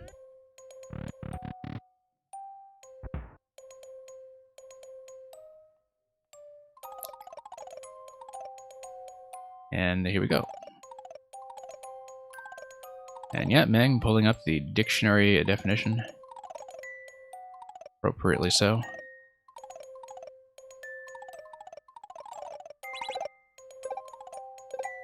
Okay, so we can get out of here now.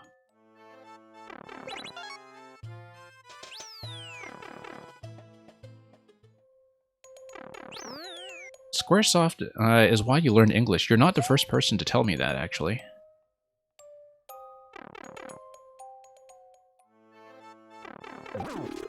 In fact, I think it was the same thing from... yeah. So Mel, I don't know if you know Kavik from Italy, who's the kind of project lead of the previous years of Mario Maker projects. But he's from Italy, and I think he said the same thing, that he had basically learned English through video games. But he's also a big Japanophile, I think. Knows a lot of that material. Okay, let's come through here. Oh. And dodge what we can. Whoops. Was misjudged.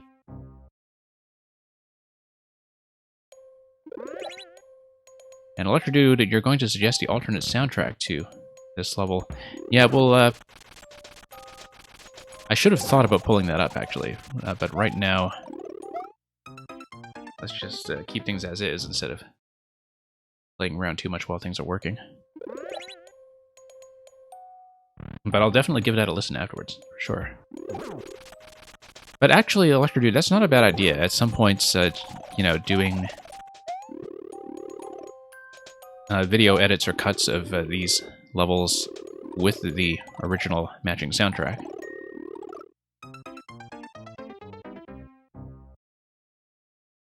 Italy is why you had the manga boom in France since the 80s.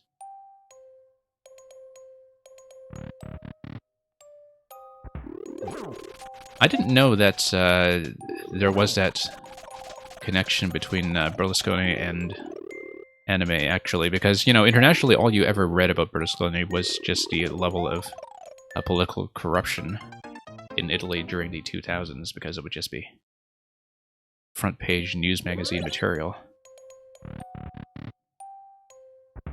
that you would just constantly hear throughout the 2000s about what a disaster Italy's government apparently was, and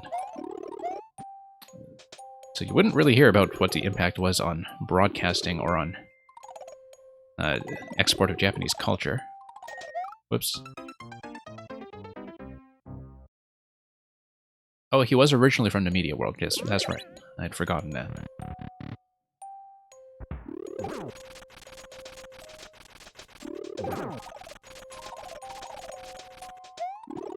And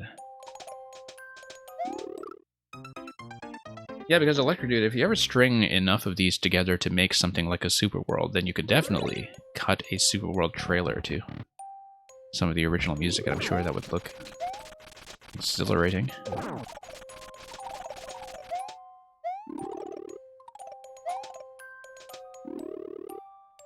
And there we go. Oops, not so much. Very consistent series of ideas, of course, throughout this level in terms of dodging things coming out of pipes, and particularly the fish bones acting as these limited homing missiles. I don't know how close that is to the original fight, but I assume that Electrodude has put in quite a lot of attention to that. Whoops. Yeah, still trying to find ways to really lead the targets here in terms of activating the fish at opportune times.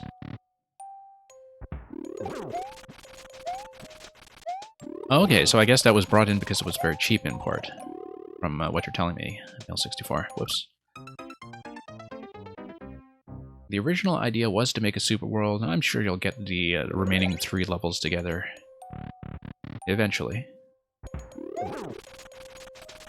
And yeah, Electrodude, I know that you had kind of taken a break from making just to get examinations out of the way, but kind of nice to see some new material from you again. Of course, a little more playable for me than some of the shell jumps that we see from time to time. Whoops, totally got trapped there. I mean, it seems like the Touhou project works fast enough that you're just not going to run out of material at the pace that they're going. Whoops. Yeah, I will eventually have to catch up on some of that stuff.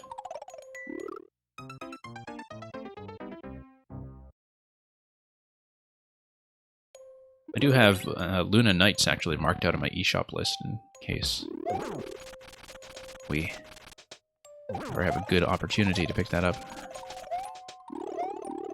And I know it's kind of a spin-off, it's not mainline series or anything, but a lot of 2D games like that do get my attention.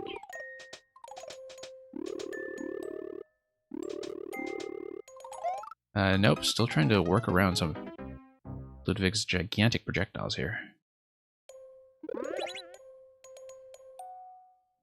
You learned that the P-balloon sections were quite feasible, probably.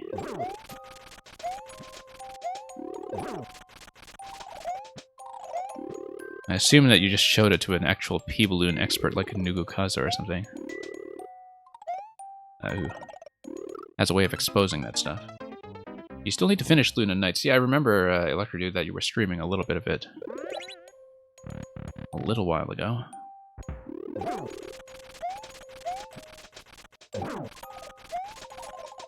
Oh, whoops. Okay, let's not take the center here. It is a bit of a trap to stand in the center when you don't have too much control over when to activate the fish. The idea should be to go corner to corner, I think.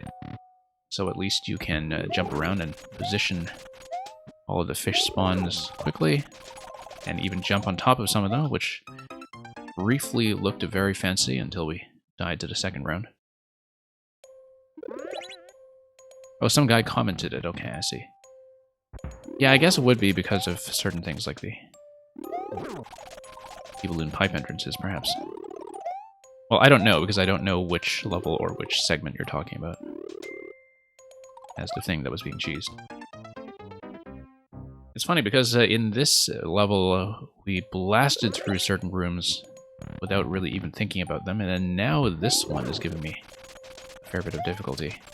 And of course, because you're using the anti-checkpoint setup, I do expect that there's going to be some kind of final segment after the key door, because that's usually the purpose of why people will build with this particular checkpoint layout. Okay. Here we go. Love, of course, how Ludwig's projectiles do instantly disappear when he gets killed. Typical Koopaling logic there. Now, the interesting thing is that drop into the flag in the other room. If you time out while you're holding the key... no, because if you don't hit that flag, I guess you would hit this flag. You would still come out of here, key death, and then anti-checkpoint would give you the key for this. Okay, so no, I think that works. I think that should work. Yeah, because either way, you know, if you haven't hit the second flag yet, you'll drop over here with the key death anyway, which will be fine. Anyway, let's see how this is going to go. As expected, final segment. Wasn't there just a conversation yesterday about RNG in levels like this and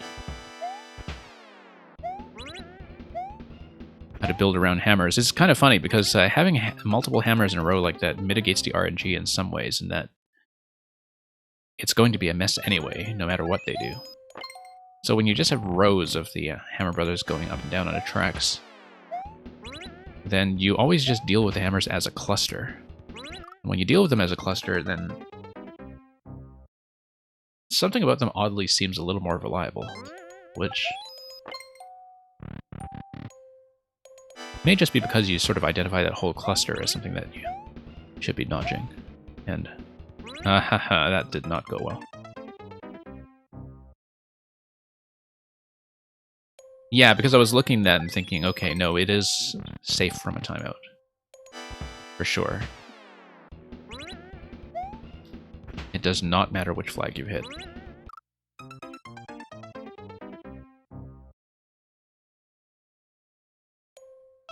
Yeah, so we'll see here.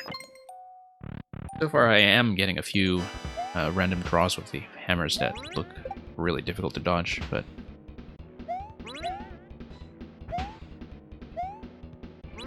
there's enough flotation to them, of course, that we do have a little bit of opportunity to plan a path. Partly thanks to Knight Airship. Mostly thanks to Knight Airship. Despite the up and down camera bob of the airship theme that we complain about endlessly.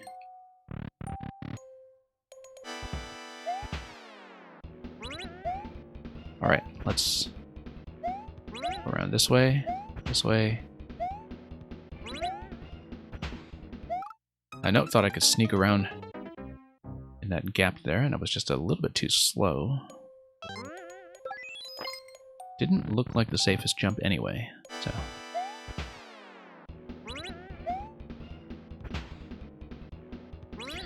no, I should be staying mostly to the left in the early part of that.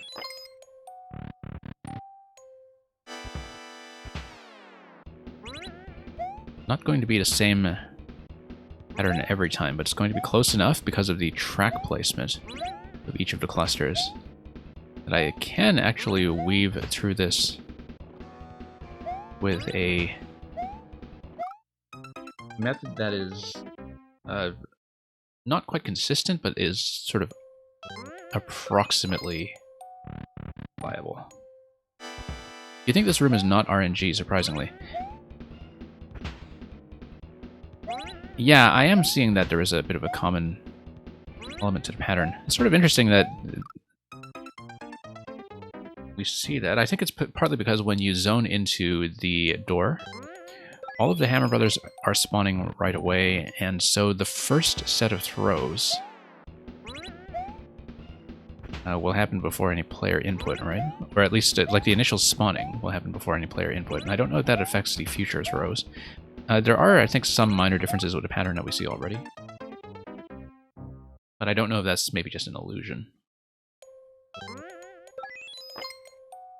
Yeah, because you have them starting out in consistent track positions, but player input is going to manipulate the RNG seed pretty much as soon as you start moving. You do see, of course, the early pattern here. I have a consistent method for that. But I think the throwing angle of the hammers is something that is still subject to randomness. It's just that it sort of averages out in a way because you have the hammers coming in groups of 3. So as you can see, that sort of trail of 5 hammers in the middle that we just died to, I don't think that was the case in previous rounds. And that some of your positioning does matter here in a small way. Yeah, because you see, this time we don't see that trail of 5.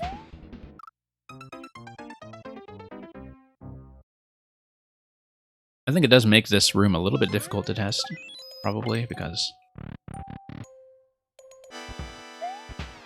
certain patterns might actually be unplayable, depending on whether we have enough room to jump around. It's hard to sort of have a proof, so to speak, that this is going to be consistently beatable 100% of the time.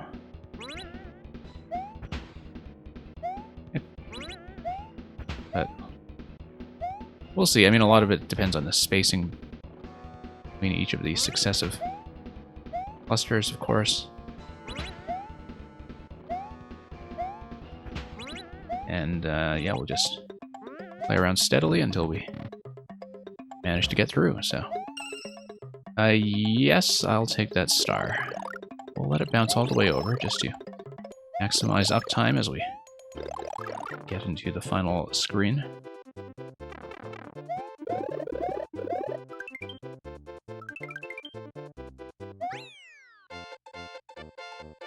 And there we go. And yeah, Electrodude, I think it's sometimes difficult to sort of determine that for sure. You're just kind of going by induction right from your own testing. And you can see something 100 times and miss some kind of edge case, but at least there's nothing that's going to be spawning inconsistency because the tracks and the hammer placements at least are going to be reliable. Like I said, putting them together in clusters does seem to make it more consistent, simply because you always have to deal with a certain splash range that sort of covers all of the possibilities and combinations, where it just sort of averages out to a series of clusters that you have to work around. So if it works with the hammers by cluster, it should probably work most of the time if it's clear what I'm getting at there. So the end screen has a glitch in the ground. Okay, I didn't think I noticed that, but thank you for that.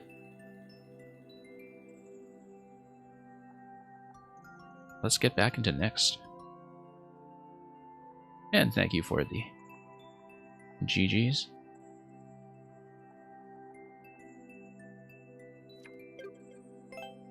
Mail64, let's take a look at extensible markup language. A4C QKF.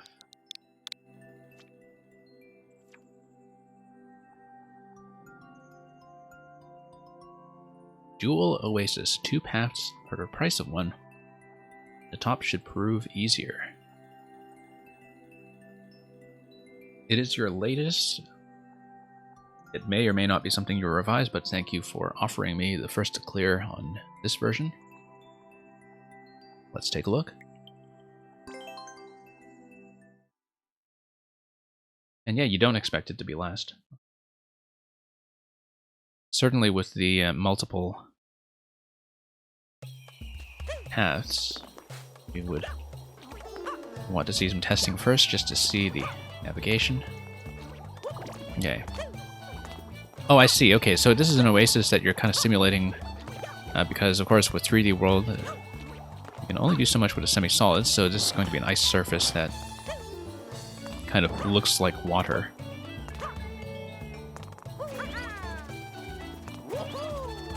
I guess you would want to lead a Cheep Cheep over.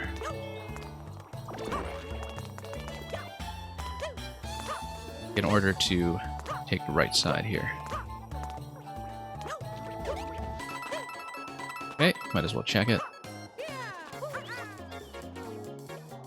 And that's it.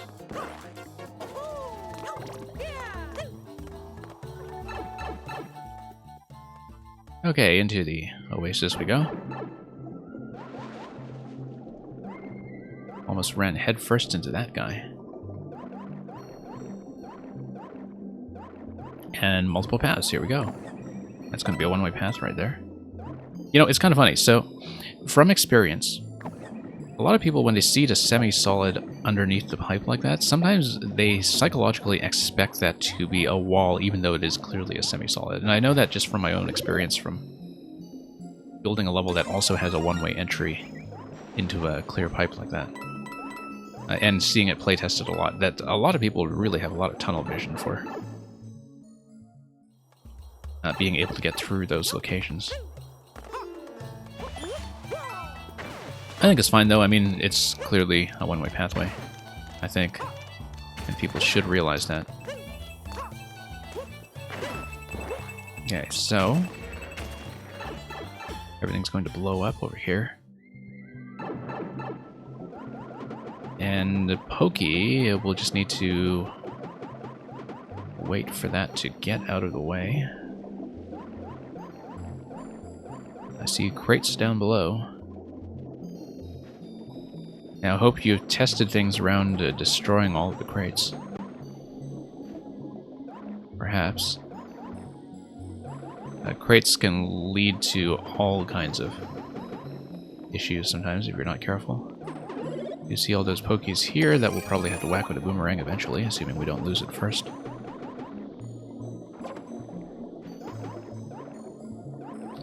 And looks like that's going to be up another pipe again. So that would make that warp block down there a one-way exit. Some kind of bonus segment we did not see. Okay, that's going to blow up. That's going to drop some fish in our heads. Oops. Probably that's jumping on top of more Cheep Cheeps too.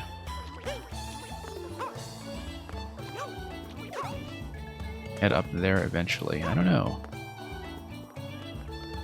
It's a little bit too tricky to manage.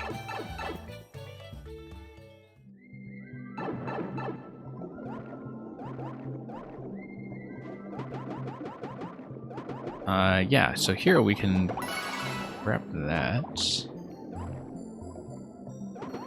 Well, up here, looks like that can only be activated from below, so... Okay, we are under 100 seconds. It's okay, because we'll hit checkpoint. So, if you are small... Just wondering if it's possible to get up top. Like, if you get into the slot and then go around... Seems like a lot of those getting over it climbing levels test for precisely that sort of thing. Okay, you're going to duck down and whack that guy immediately.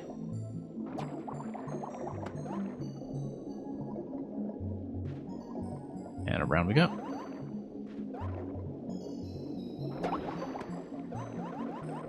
Yeah, it looks like there is going to be some variance here depending on the on-off switching. Coming through here in the on state. This looks like it could probably be crossed as small, I think. I'm not sure, actually. Because swimming has a little bit of a different ceiling logic to it. So maybe I'm wrong about that. In terms of crossing over as a small Mario. Yeah, because of swimming, I think it looks like maybe you can't. Okay, drop everything here. You can always snatch the crates on your way up if you want to get rid of the blasters, in fact. Doing so, we don't have the key, but doing so would do what for you? Oh, we do have the key, okay. Let's hop in here in case we can see anything else at 0 seconds. Yeah, for an exploration level, maybe 300 seconds is going to feel a bit tight. So, Adam, thank you for the submission of Super Cloud Runner. We'll hopefully get to you before too long. That reminds me, I should close the queues relatively soon, I think, but we'll at least play through this level first, and then we'll see the state of things. Okay, losing the boomerang this time. This is going to make this slightly more demanding. But we'll get through this just fine.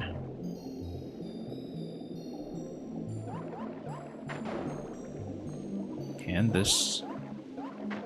And yeah, I guess we go around this guy here. Very carefully. So yeah, the thing I'm talking about is that you can potentially just grab the crates like this. And that would drop both of the blasters, right? So you hit the P-switch, and then you would basically lose access to the pipes.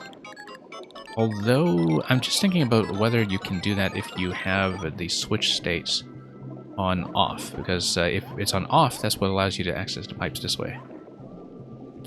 And I wonder if you can, in fact, do the snatch. I think the idea is that this would block the crate. If this block is toggled, right? If it blocks the crate, then the blaster may not be an issue. Our Vamp, welcome. Oh, I was going to take a crate through with me, but I just forgot. Okay.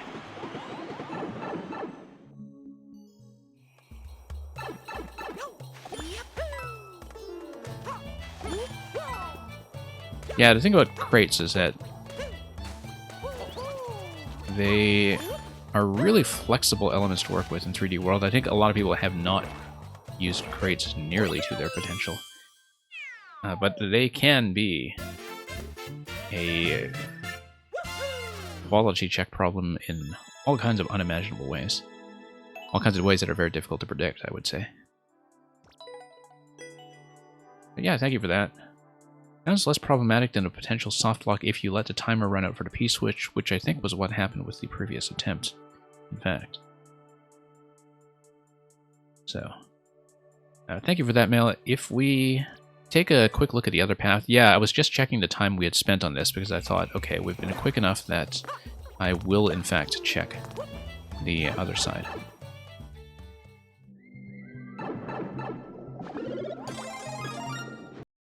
Now, at the end of this, we have 5 in a queue, and I think everybody stayed, so we'll probably close the queue at the end of doing this alternate path in this level here.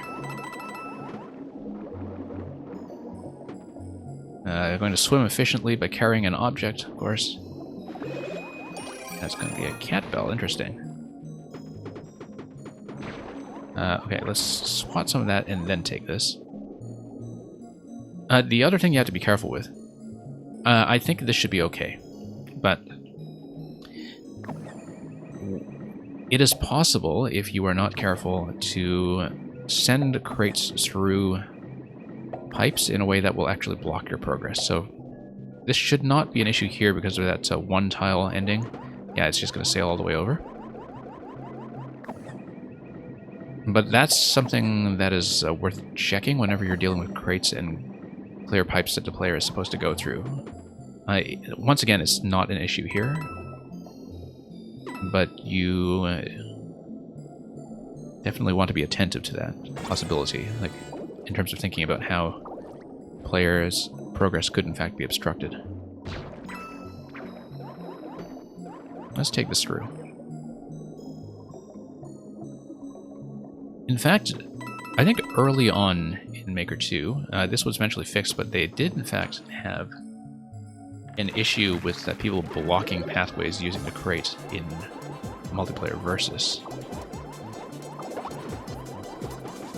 And it was just a design oversight in the multiplayer mode that was eventually patched out somehow. Looks like I needed to race this, if I'm not mistaken. Oh, no. I get the swamp to activate, and then once the swamp activates, we deal with all of these bloopers everywhere. And then we go back this way. I think this probably leads me to the path we saw with the early part. No, it leads me to a 50 coin, okay. As well as a checkpoint here that gives me a forced off state. And yeah, that takes me back to where I was before, except this time with off. And so we're going to have a slightly different setup here, where the blasters are spawn blocked, but where the bloopers roll around. So yeah, so this is a potential issue here, I see, that you can in fact time out the P-switch and fail to go down before you retrieve the key. So that was the lock that you were telling me about, I think. But this is the ending anyway, I believe. Let me see if any of this is actually reversible. Oh, I guess we just lost to it anyway. I'll just do one last check in this segment. Oh no, because, yeah, you're forced into the off state after the checkpoint, as we saw previously. And it is possible to be locked both ways, yeah. Yeah, because it looks like, you know, you are coming out of the warp block, so there is no way to respawn into this segment here. So if you get locked in this part of the level, it looks like you are indeed stuck. We'll try to beat it once, but I'm not going to spend too long on it since we have seen the ending past that point already. So we'll just try to do a bit of a proof of concept here too. Let's show you how we're doing against the P-switch activation once we get around to bloopers. You need to rework this part? Yeah. Yeah, I think so.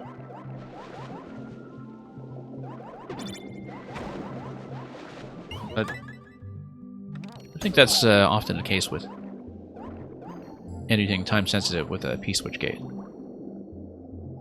Sometimes it can be fixed just with some kind of reset mechanism, for instance. If you have some warp blocks remaining in your budget, you could just sort of dump the player back into another location and cycle them through. Maybe not with a warp block, but with a reset door, for instance. A reset door would actually fix a number of problems. If you have doors in your budget, which may not be the case, once again, simply because you already have so many branching paths. But I haven't really seen that many doors this level, so maybe that's not actually an issue.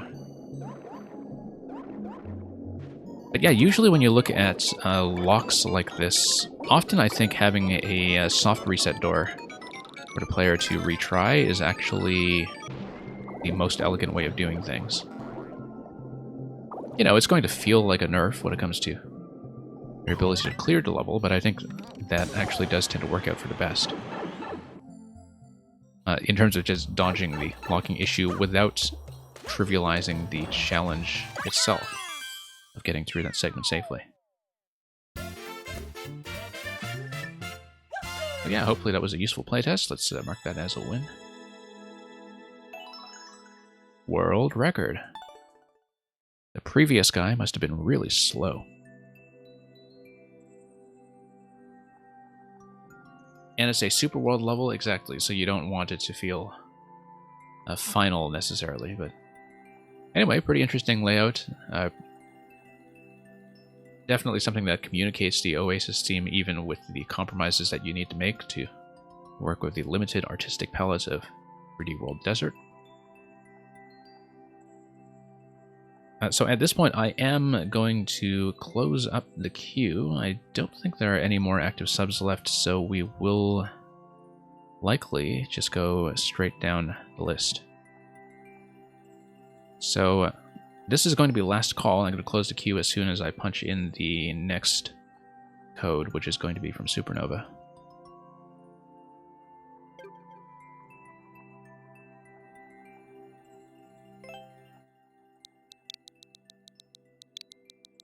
And yeah, thank you, Mel, once again for your submission. Supernova, I assume, is here unless he has decided to crash and fall asleep, as has been the case before. And yeah, we'll close up.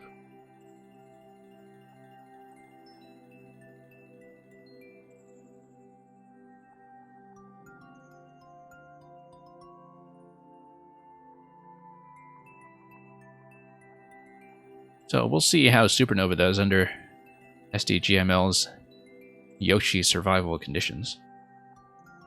But let me just update the stream title, first of all, to reflect the fact that we have closed for the time being, and everybody remaining in the list, I will get through all of you. I hope.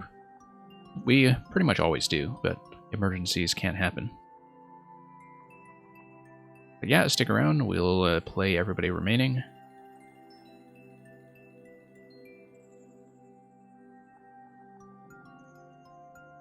And if we happen to finish really early, then we'll see what we do at the end. Sometimes we reopen, sometimes I just go back to finish a previously unfinished level if we couldn't beat something.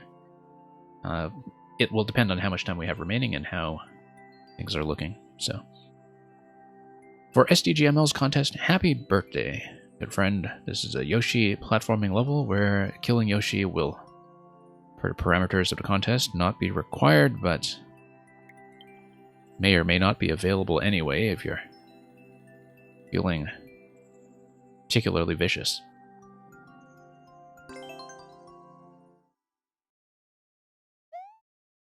Crimson Companion.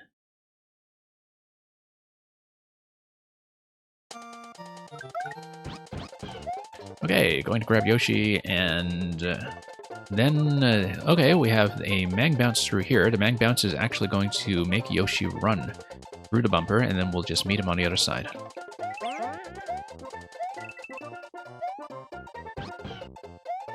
And then we hit the on switch and go back, meet him again.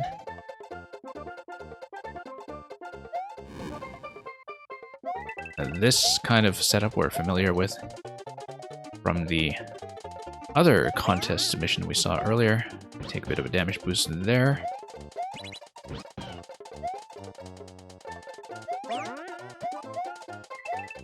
And then now you merge both of the ideas that we've been working with so far.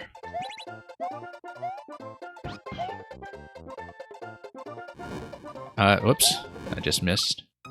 Fortunately, the cooldown on the shot from Yoshi takes long enough that that was a bit of a problem. Puggles, welcome. And yeah, let's get back up here.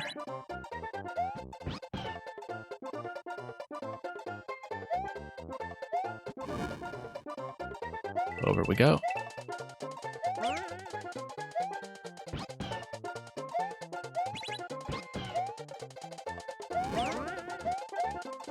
Then, same idea as before. Although perhaps with a bit of accuracy.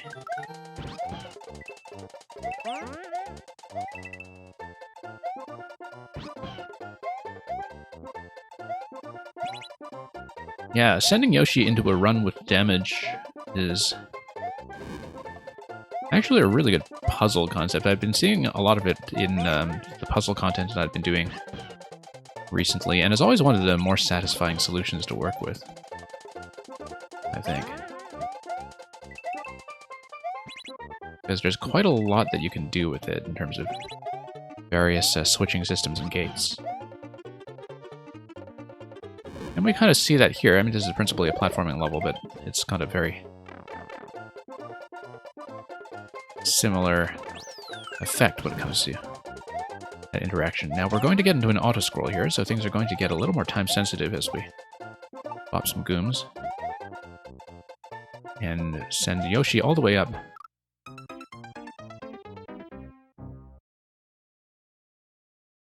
And Furia, you remember making an auto level with this concept. Interesting.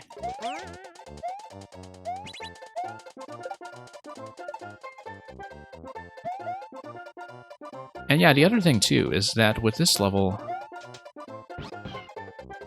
one of the things that makes the interaction, I think, really obvious right away is that you don't really have any other options right at the beginning. That, you know, very often I think players might be very reluctant to take a damage boost unless it's just very clearly the easiest thing to do. I mean, in this game you find out that players will always take the damage boost if it's just the most direct path to doing something.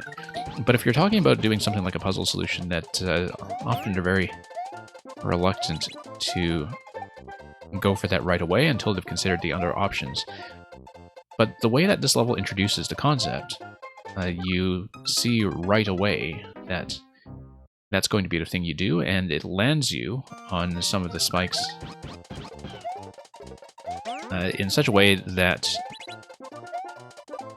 reminds the player right away that taking advantage of the invincibility frames rather than just expecting to land on Yoshi right away is going to be a central part of the concept.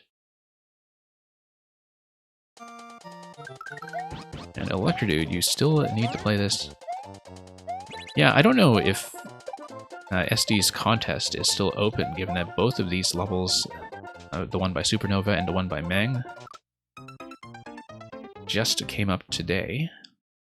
And those of you in the contest can probably tell me if that's the case. I should have just asked SD earlier, in fact, given that I was briefly on SD's channel when she was explaining that her birthday hadn't actually arrived just yet, so I assume that maybe the deadline for this, for those of you who want to build some non-lethal Yoshi levels, might still be coming. Looks like it's possible to trap yourself there, but of course the auto-scroll will kill you pretty quickly, so it's not really a lock. There's still a month left until her birthday, okay.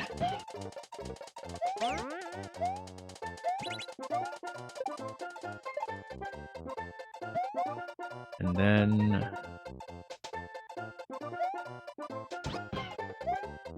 let's get this in order.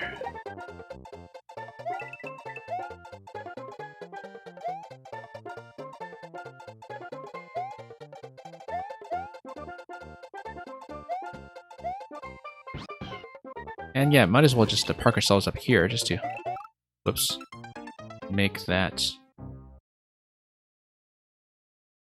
come together. And not worry too much about the accuracy. But yeah, like I was saying earlier, this level does have a way of telling the player right away, look, you are going to take damage. But within a certain window of time, that is going to be okay.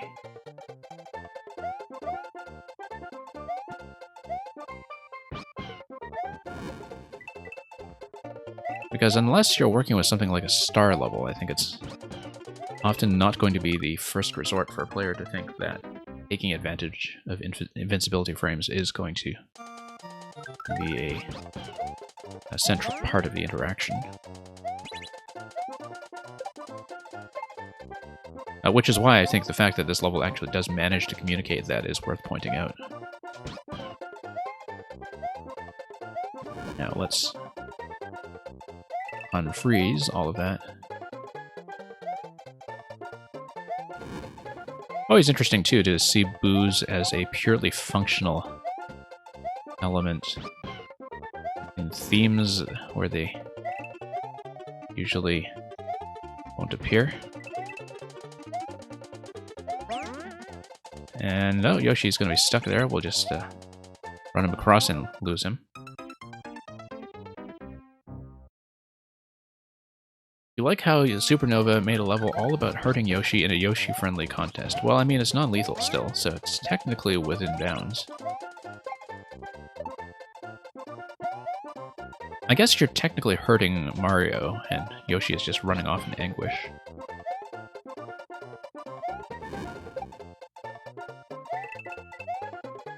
Because if you think about the concept of how Yoshi and Mario's relationship was introduced in Yoshi's Island, like, Yoshi is actually the one who's taking care of Mario, not the other way around. And so Yoshi, as the caregiver, sees Mario taking damage and runs around panicking. Because, you know, Yoshi is presumably worried for Mario's health and safety. And so that's how we'll interpret that. We are, of course, going to wonder about this, as well as the yellow pipe, because I feel like I'm missing some kind of alternate gate here, aren't I? Theoremon, welcome. So, did I miss an alternate exit? Or some kind of bonus that would blow up the spot to the left? Is that what I'm looking at here? Supernova. There's a secret pipe at the very end, okay. So, do I need to... Yeah, okay, I read that message about the secret pipe rather late. I just totally missed that, I think. We got through this quickly enough that I want to take a look at that again in case we can find the exit. Theoremon, you wonder what the Super Mario World Manual says about this. Yeah, that's a good point.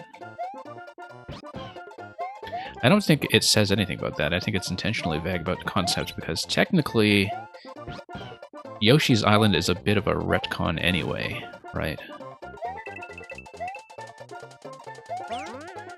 It kind of recontextualizes a lot of what's going on because the thing about Yoshi is that at all times you have to deal with the fact that Yoshi is a species and that you have to deal with him in multiples. When it comes to all the baby Yoshis that are trapped in the eggs, and whether there's any kind of permanence to the Yoshi that you're interacting with at any given time. I mean, we know in this game that Yoshis just kind of stay within a 2 Yoshi limit when it comes to how they spawn, and so any more than that, you never see in the same room as each other, so maybe there are just 2 Yoshis that rotate back and forth. A main Yoshi and an understudy, who occasionally substitutes in for the role of Yoshi.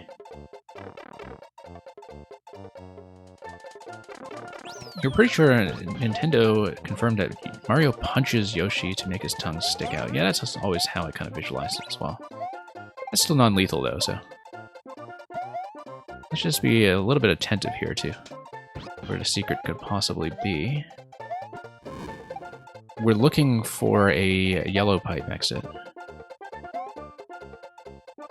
And one that will probably create a scroll break on the left side of the goal screen due to some kind of switch activation that will break that for us. So that's what I'll be looking for. Whoops, missed that jump.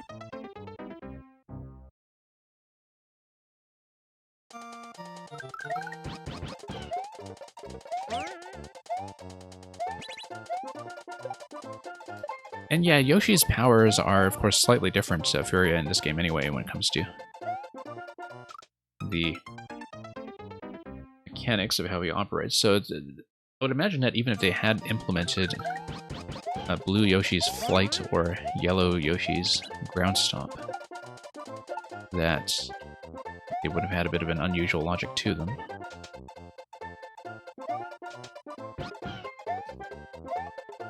I actually quite like the light bulb Yoshis that are in the NSMB series. I think it was an NSMB.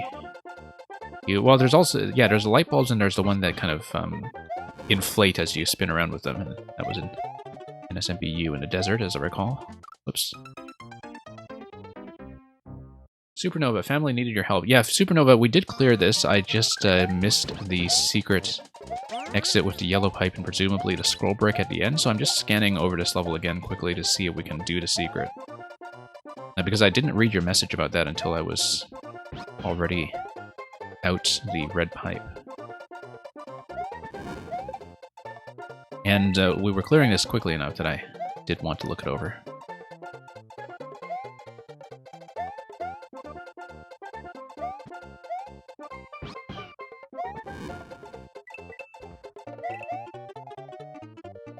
In the meantime, we've just been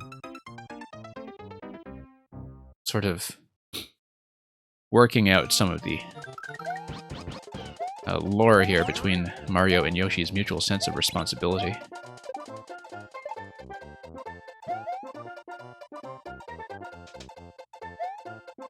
This synergistic relationship where they're looking out for each other's survival when they're not busy punching each other in the face. And, okay, up we go.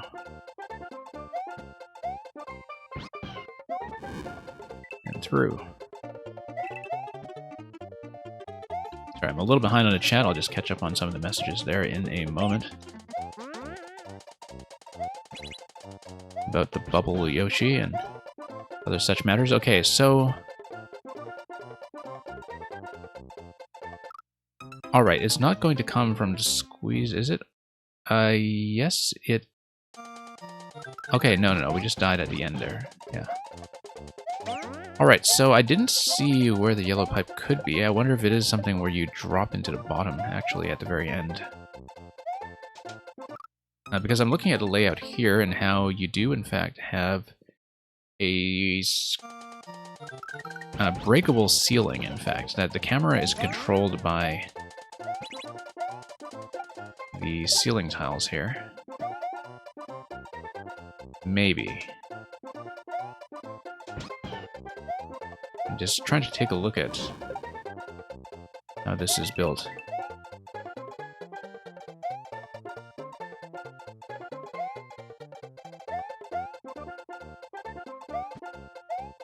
Yeah, the one thing that I complain about with the way that the Maker engine is kind of normalized around NSMB physics is that the standing dismount from Yoshi totally feels off to me in this game. There's something that's just wrong about it. No, I just deliberately wanted to check that location. I still don't see where the exit is, to be honest. So Supernova, is it something that's accessible from the second half of the level rather than the first half? Should I be looking in this location? That's the only thing you need to spoil. I'm just sort of making sure that we're not checking here fruitlessly. And we're riding Yoshi, so even though he's not swallowing any fruit in this game, it can't be totally fruitless.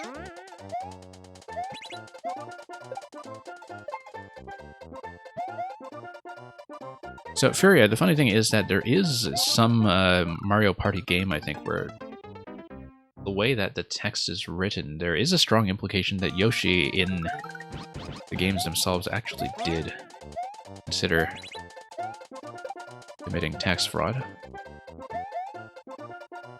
I remember seeing that a while ago. I don't remember which game that was from, but I think it was one of the Mario parties.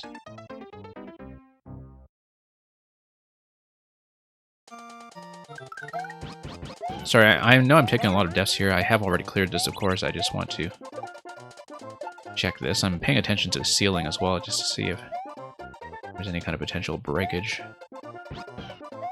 or anything going on with the... Oh, you know what it is. I know what it is. Probably something to do with the on-off switch at the very end here. Maybe we're wrong. Something is scrolling around up top. I could see it. I think it was just part of the initial mechanism here, but... Whoops.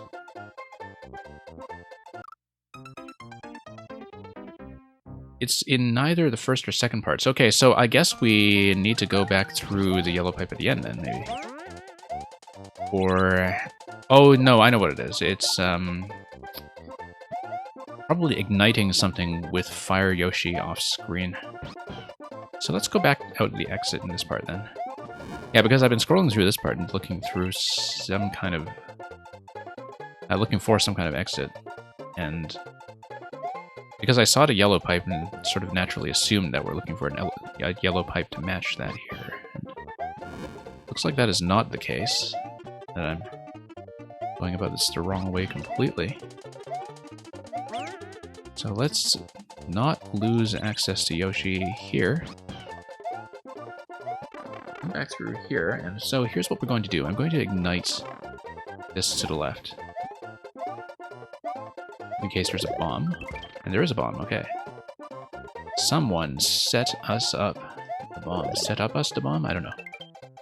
One of the two. And okay, so here is a boat. Oh no, it's a banana or something next to a cake. A supernova, way to reveal how old the lady is. I actually had no idea. And I guess this is a cherry over here. It is a gigantic cake. I didn't actually count the candles, but I assumed there were many.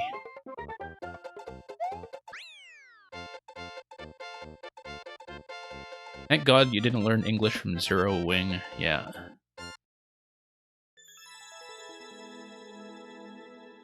You know, it really puts it into perspective that Zero Wing, or at least the way that the whole Zero Wing thing really took off on the internet back in the day, with all your base art belong to us, is pre-9/11. That's one way to look at it. That is actually over 2 decades old at this point. It predates the GameCube, it predates the Xbox. And Zero Wing at that point was not actually that old. I think it must have been from around 1990 or so, I want to say. So it's about as old as Skyward Sword is now. Anyway, thank you for that, Supernova. Glad we saw the exit at the end, even if I took way too long to get back there the hard way.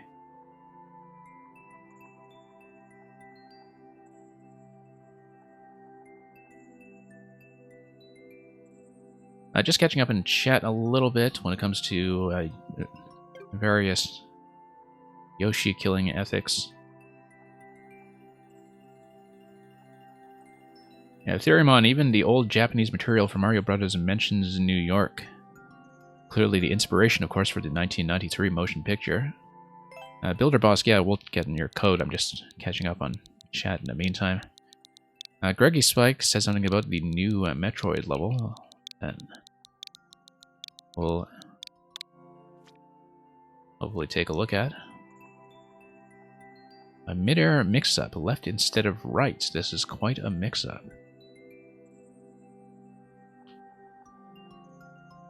And Chu Solo, you were saying Yoshi has no reason to hit Mario other than the fact that Mario abuses him almost 24/7. Maybe it's by mutual consent. You never really know. I think it's one of those things that, as outsiders to that relationship, we're not necessarily privy to. In 1984, by the way, thank you for the follow. I missed that as well, which tells me that my sound alerts might not be totally functional either, with all the issues that we've had today. Anyway, let's get into Builder Boss level. Thank you, Builder Boss, for your great patience in waiting to be played. And yes, I do have the Super Nintendo controller.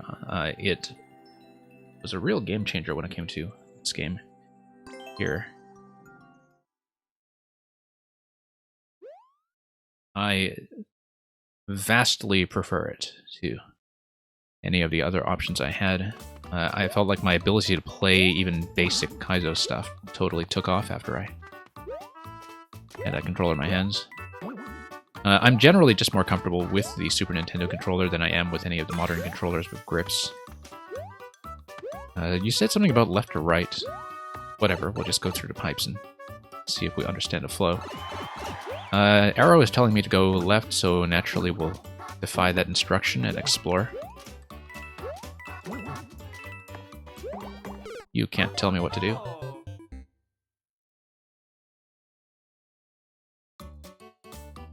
Hiramon, you found it funny how Yoshi being cut in the early games had ramifications on the series. Yeah, I know that, I remember reading about how Yoshi was something that they always had the ambition to put in right from the start, that Miyamoto had conceived of very early,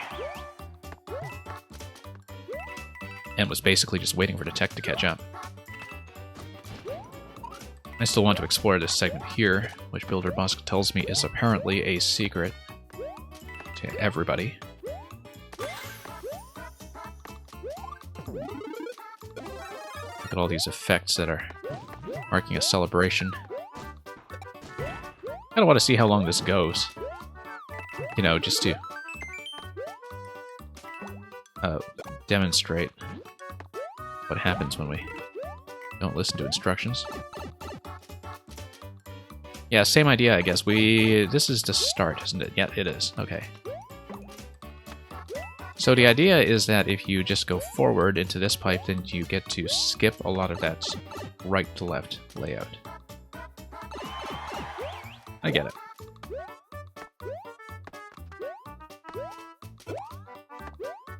And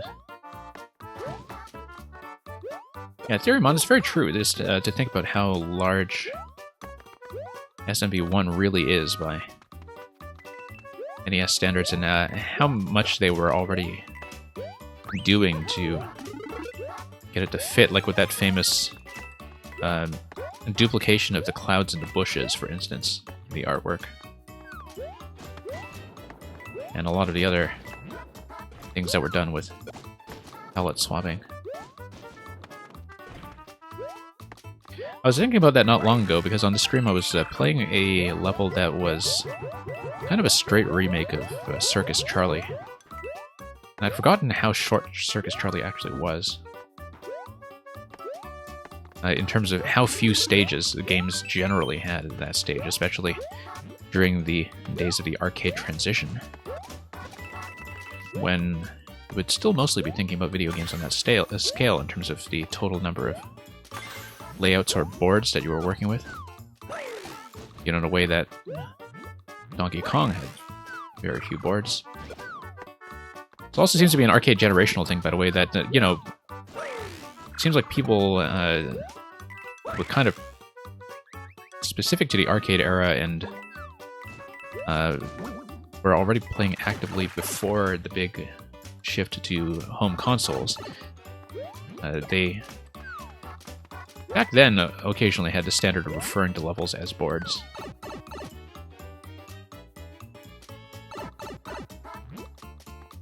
But yeah, I think SMB 35 actually did a lot to show off just how huge SMB 1 actually is when you don't just play to speedrun it and take all the warp zones and such, but actually take your time to engage with the content. Because, you know, just given how regularly people will just take the warp zones,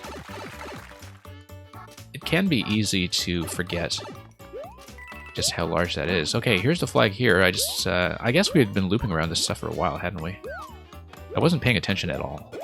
So, let's...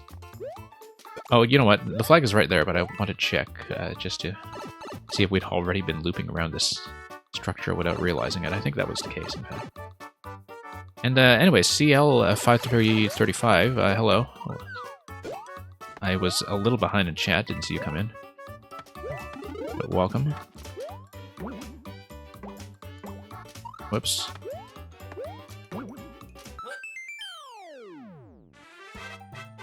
Anyway, thanks for that, Builder Bosk. Yeah, I don't know if the secrets were necessarily secrets, but it's more check to see if you're paying attention to the general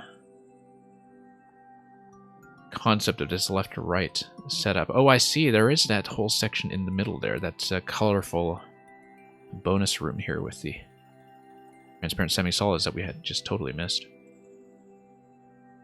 But yeah, I guess I wasn't very thorough about going through and checking every pipe, so...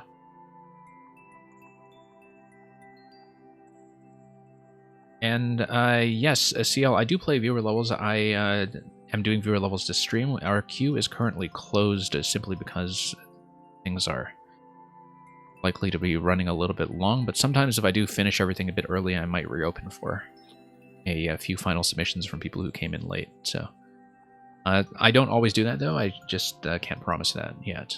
But we'll go through the remaining queue first, and we'll see how we're doing with the people who are still here at the end.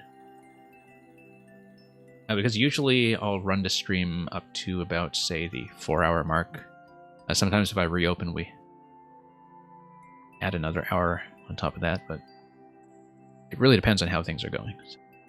Only 4 levels left in the queue right now, though, so maybe we can make that happen. But thank you anyway, Builder Bosk. I guess we showed off some of that. Did I mark that as a win? I think I had neglected that. Anyway, let's pull up Choose Solo. And let me just catch up on some of the messages in chat, because I was kind of skimming through some of this stuff.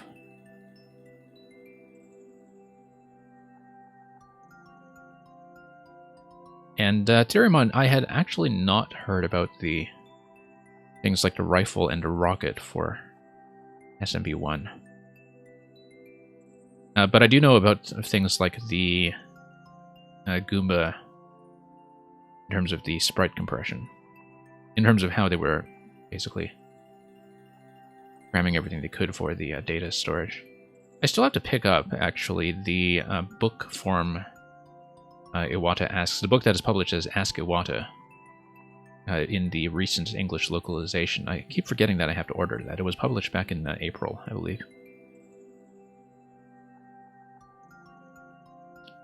And Furia, yeah, I was thinking of Kirby's Adventure as well, in terms of just the degree to which the, I think the cartridge memory in total had actually expanded by quite a bit in terms of how they were building the cartridges by the time you get to things like SMB3 and Kirby.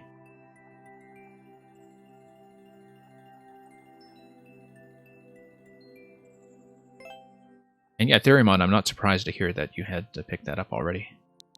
Choose Solo, did you actually manage to check in? I thought Choose Solo was still here, but that was a couple of minutes ago, I think.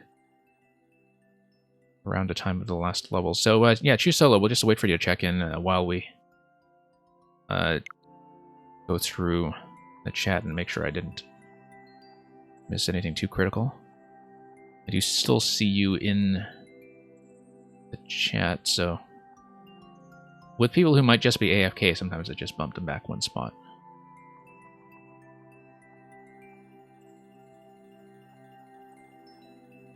And Mail64, I didn't know that about Kirby's Dream Land 2 comes to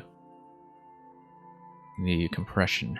But yeah, I guess everything in terms of how they made the games themselves, everything was just coded so close to the metal, so to speak, without all of that middleware bloat that we have nowadays. That's, you know, to make games like that, you really did need to have people who understood optimization. Like that very famous story about Iwata making the compression work to squeeze the Kanto region into gold and silver, I think it was.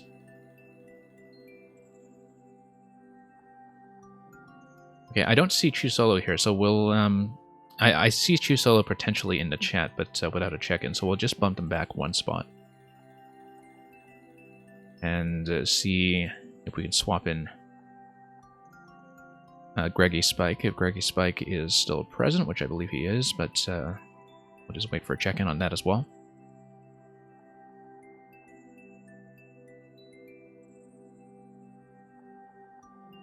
Luigi Blood has a lot of knowledge about inner Kirby workings. Okay, I didn't know about that, so we'll have to look into that at some point. So yeah, Greggy Spike, if you would like to check in, yeah, we'll just punch in your code right now.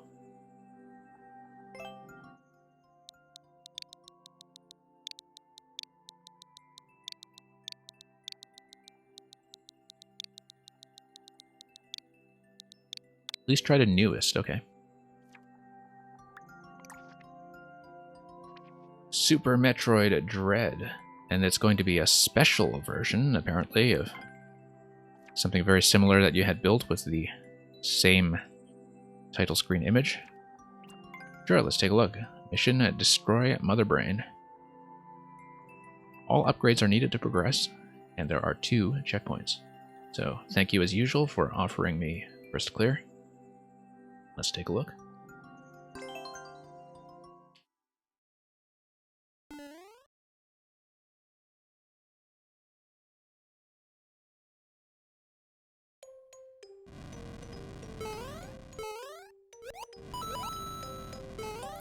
Yeah, Kirby, I think, is one of those series that has it requires a very different mindset in terms of what you want to get out of a platforming experience. Like, you don't really get the same thing out of them that you do with games that are, you know, very much about the platforming, so to speak. Let's check this for the save station, as always. Nope. The ship is just going to be the ship today.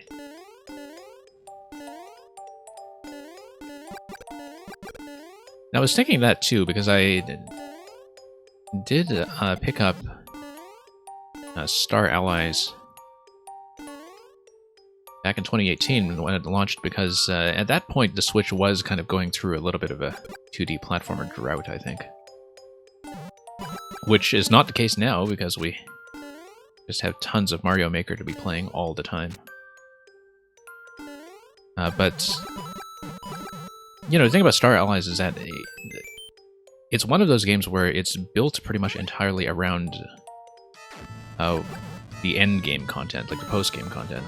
At the main game, there isn't really that much to it, but it is built to be one of those things where you just replay the post game modes with all characters, and never really got into that as deeply as I should have. But I think that it's one of those games where you kind of have to do that in order to appreciate the experience properly. Okay, we're 2 coins in. We maybe should consider taking the lift back up. No, Bone Shell is going to get me through to poison, so let's do that. Tempest Funk, welcome. Hope you're doing well.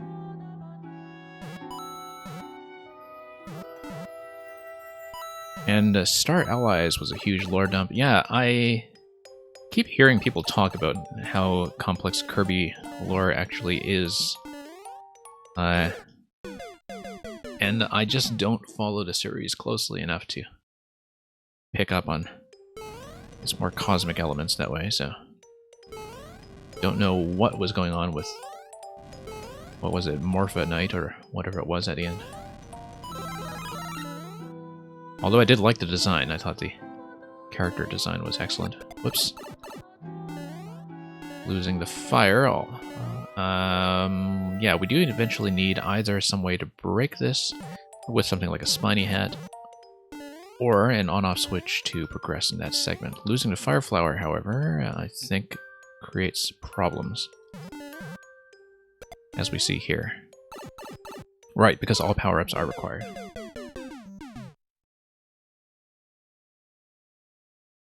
Game Builder Garage is a little bit dead. Tempest Funk.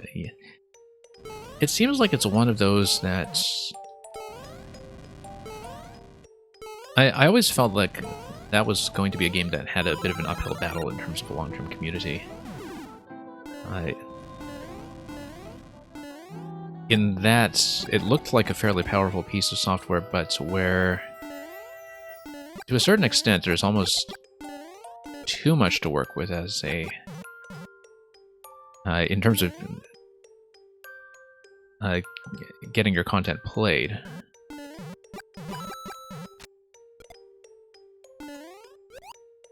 In a way that Mario Maker benefits a lot from just the familiarity of dealing with Mario, even if you're building stuff that is way out of the usual grain. We lost the Fire Flower once again. I think that may be a problem, but let's see how we can progress with the Bone Shell regardless, in case there's some way we can refresh that. Also, having this available allows you to stomp this stuff. Great. So that allows you to eventually go back up. But going back up would require you to ditch the Bone Shell, which we won't do just yet until we've seen a bit more of this segment. Eventually, of course, that is going to be our way up. Once we've come here and grab some more coins. It seems like I missed a coin that I had gotten previously, I think, given that we're only sitting on one right now. I think I had two at this point earlier. This, of course, is a very familiar Metroid-looking layout in terms of these donut blocks. Whoops. Yeah, we'll just scout ahead a bit, even though I'm not quite keeping the required power-up progression here to finish anything. And love this little Chozo statue analog here. The biggest issue with making a level in Game Builder Garage now is getting playtesters. Yeah, I would imagine so.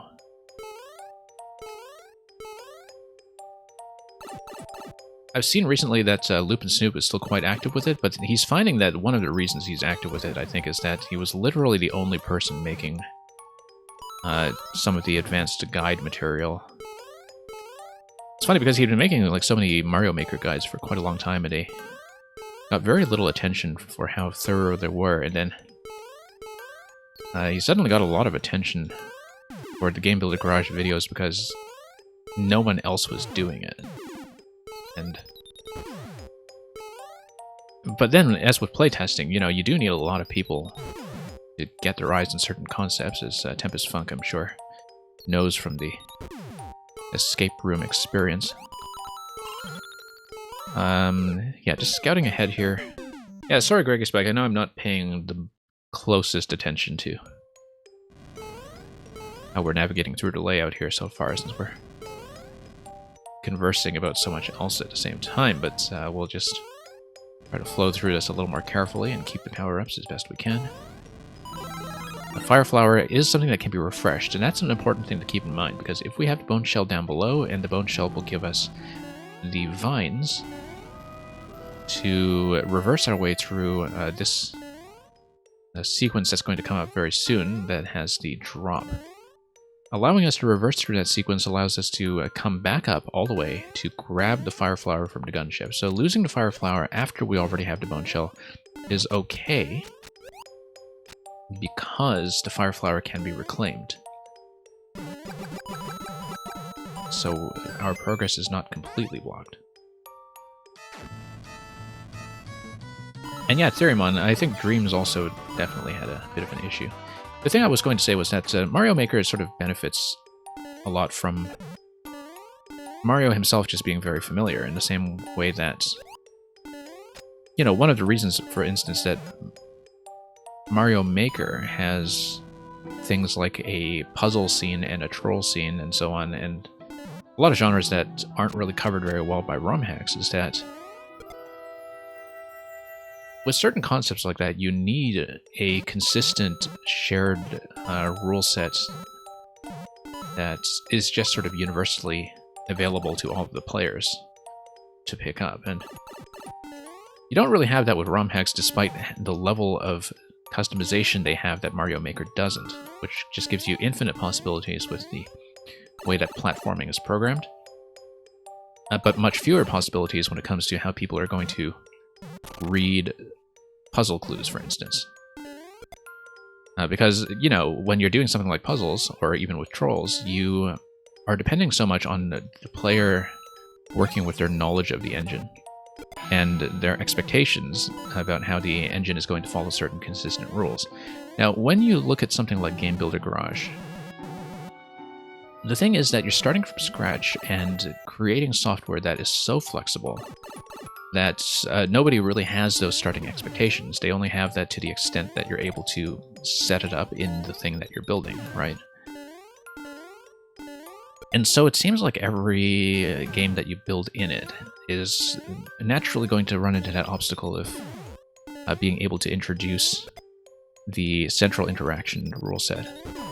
So, like, I used to be really active in Warcraft 3, for instance, back in the heyday of its custom scene, and, you know, no matter how many crazy things you did with building a tower defense or Dota or Sheep Tag or any of the other things that were part of the Warcraft scene, fundamentally everybody still knows how to move the pieces, right? Like, they know how to control their heroes, they know how to cast spells and move units and so on. Let's go back and grab the Bone Shell. And without that common base of mechanical fundamentals that allow the player to get into the game, I think it's very difficult to get them on board with custom player-driven content.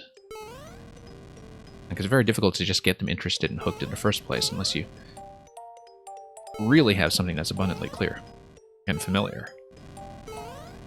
And the problem with doing anything that's really crazy and creative is that you aren't necessarily going to have that clarity right from the start.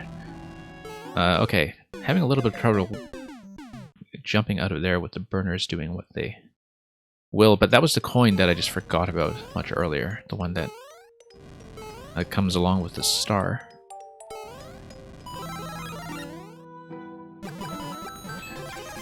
So yeah, that allows me to get out quickly. I wonder if the star actually gave me access to anything else interesting. Whoops.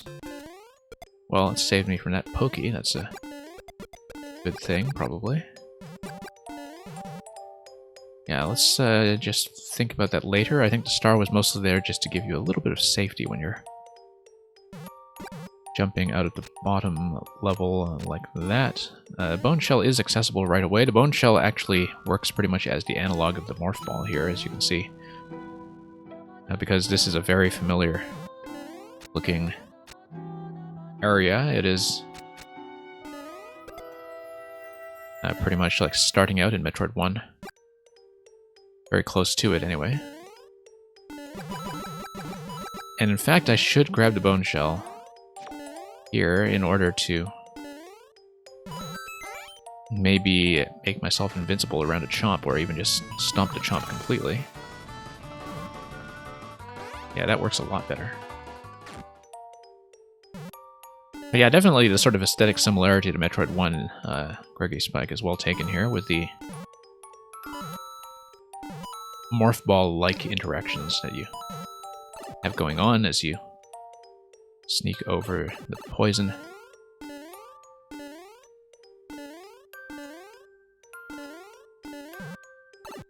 It's sort of interesting, even when you consider the presence of things like the gravity suit in Metroid, that when it comes to things that are actually sort of lethal, damaging poison, that I think Hollow Knight is one of the only games I can think of where being able to traverse those locations is part of your overall power progression. But it's been a while since I played Hollow Knight, and maybe there's quite a lot more in the genre that does that. You know, in terms of gating your way forward with these acid baths in the middle of nowhere. Anyway, we're doing much better this time, power-up wise. Oh, I bumped that guy with my head off the track. Always love that interaction, by the way. It's a nice thing to keep in mind for things like puzzles, too, potentially. Yeah, okay. Of course, having the power-ups here does technically allow me to safely get up to the piece, which I think. I'm just trying to scout ahead here and maintain a position of safety while we dodge some missiles and fall all the way back down. I will need to find a checkpoint eventually before we time out, of course. But yeah, I'll need to think about how to drop in through that bumper. I think right here we do in fact need to... We could jump off the bone shell, of course, but I'd rather just ride this out. And think about that P-switch. Whoops. Guess not. We can, of course, go backwards and grab another bone shell.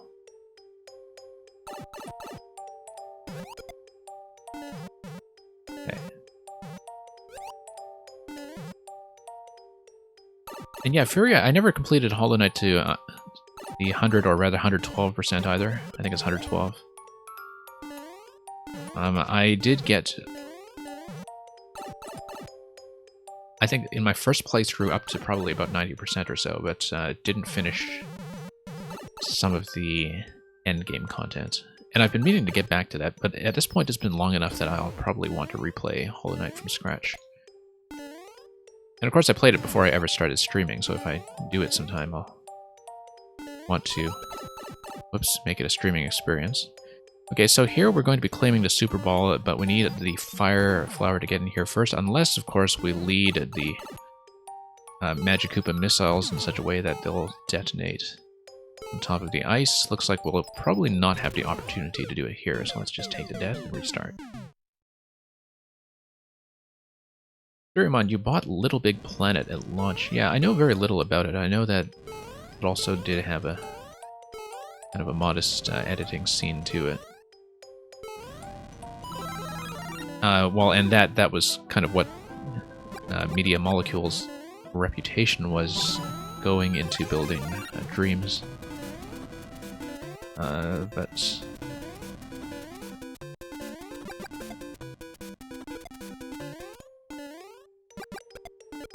yeah, I know a while ago that there was this one indie game that was making the rounds and was catching some attention from the maker side of things. I'm thinking of Levelhead, which I remember came recommended because it had all of these logical elements that would allow you to build circuits and triggers and so on, but still in a side-scrolling platforming layout. And of course that just had the obstacle that every other game does, which is that if you're going to try to create some kind of long-term community, you do need to get over to the initial hump of players just being able to engage with your central rule set as players,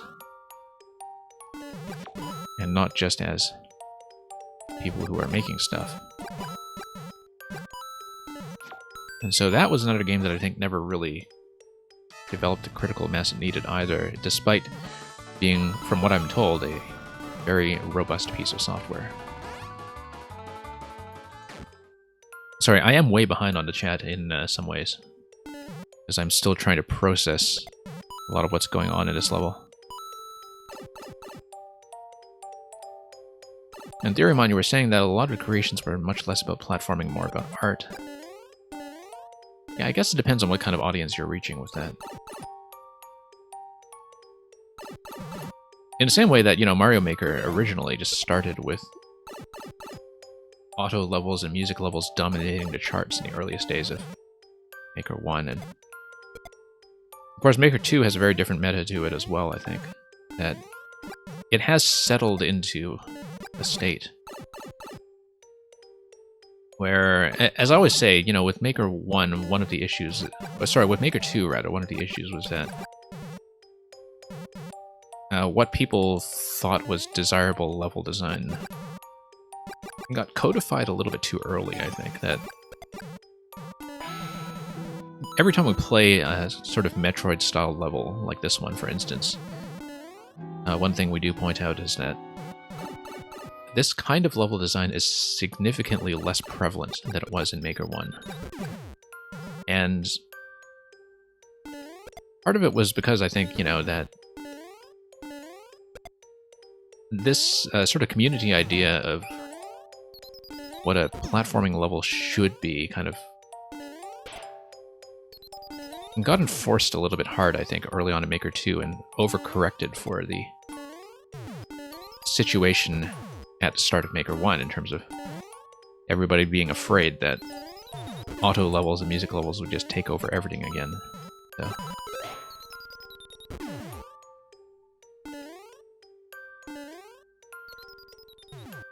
So it's interesting to see how games that are designed for a maker community do wind up having a certain dynamics or certain genres that are favored for purely social rather than mechanical reasons. And so I don't know how that's turning out in Game Builder Garage so far in terms of whether, you know, it's just a certain kind of builder or a certain kind of player that's mostly remaining active in the game, but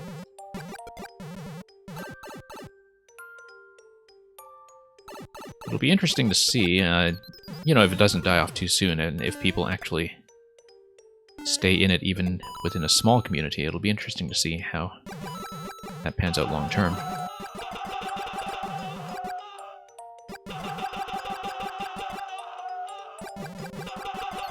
And yeah, Theoremon, of course, I remember the level that you made that was the tribute to the Maker 1 idea book with a lot of the designs that, as you were saying with the Thwomp Bot, you know, a lot of the things that Nintendo had in mind with Maker 1 also were very aesthetic in terms of just thinking about using the Mario Maker toolset for pixel art style creations, rather than thinking about mechanical contraptions in a way that we often do now. Yeah, okay, no. It's I think Super Ball Deflection may actually be the thing here. I'm looking at this P-switch and I'm just wondering. Yeah, I think I'm supposed to fire a Super Ball on top of it. But I'm also missing this shot, so I think that maybe I may be mistaken here. Unless I have to deflect a shot on it, but I don't quite see how that's going to go. I'm just thinking about what we could do to interact with the P-switch in the first place, because the bumper seems to imply that I can get a shot through. Super Ball here also implies that we should think about some kind of Super Ball gating, and that could be it. But in terms of taking the actual shot, that seems a little bit strange. And also, not having Fire Flower here anymore makes this comparatively unsafe. Unfortunately, the Super Ball and the Fire Flower aren't going to do any beam stacking for me here.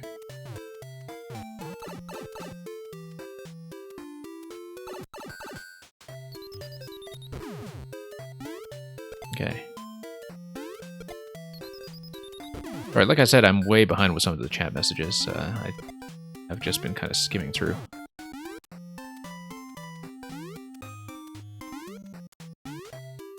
A little worse at keeping up with it than usual. Yeah, I'm still just thinking about that P-switch here, and because I'm thinking about, like, what would I need to deal with the P-switch here in SMB 1.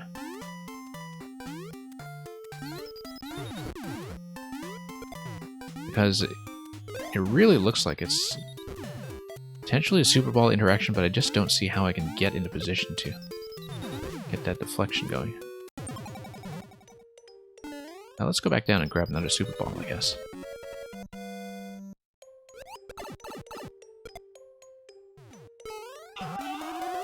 And maybe check this pipe? Nope. That. Oh, nope. We need to grab another Super Ball. That's okay. Use the platforms. Whoops. Yeah, let's get rid of this guy, first of all. Kick that can down the road. 76 seconds remaining. I still haven't found checkpoint yet, so that's going to be a slight concern.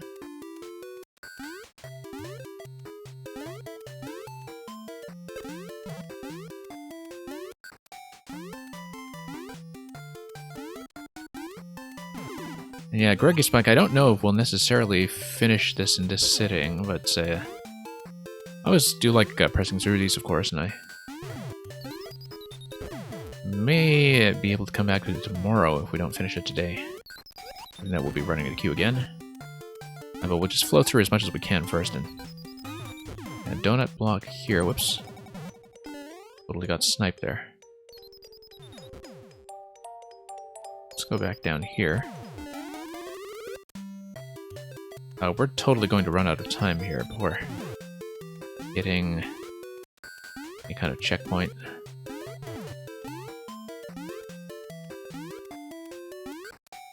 Yeah, I felt like jumping out of the bone shell earlier was maybe the idea I wanted, but jumping on top of the missile here is potentially going to work as well. Whoops. Yeah, this attempt is going to be dead. Anyway, I'll take a moment to just catch up on some of the chat. Adam giving some advice about the bosses in Hollow Knight.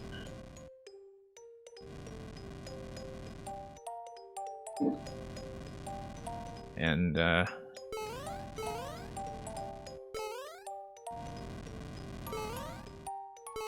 Theoremon, you're talking about the level that's going to take you until 2022. Well, yeah, sometimes that's just a level of complexity you have to cope with.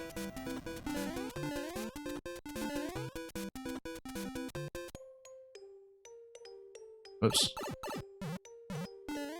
Alright, let's do the Fire Flower once again. Use the Super Ball to hit the switch for me. Yeah, I was trying to, I just didn't have the right deflection pattern. And yeah, it's right that I didn't consider very closely deflecting it from a lower position in order to get a shot to ricochet all the way up. You know, by firing towards ground and letting it bounce upwards from, say, one of the donut blocks, for instance. So that's something I should have considered instead of trying to do that reach that it was doing up to the P-switch.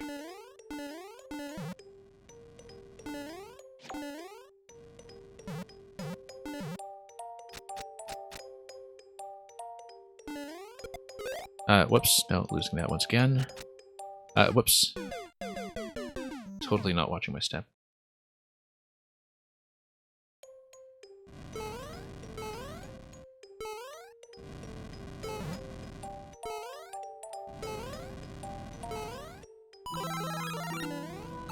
But yeah, Greggy Spike, I think we may have to do this one in 2 sittings. I'll be pushing through it for at least one really good, solid attempt here, but we'll see, because, you know, sometimes you do need to burn a little bit of time to do the initial mapping just to see what the flow of the early section is going to be. But yeah, if I just aim the Super Ball better in that segment, I think that's the only thing, really.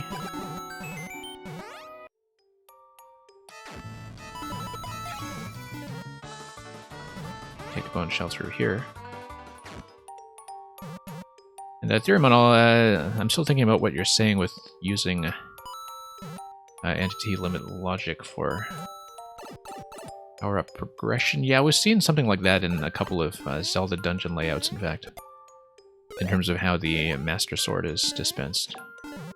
Or in terms of how other power-ups are dispensed to create a sense of item progression. You know, with things that can interact with the Master Sword or stack on top of the Master Sword, like the various Shelmets.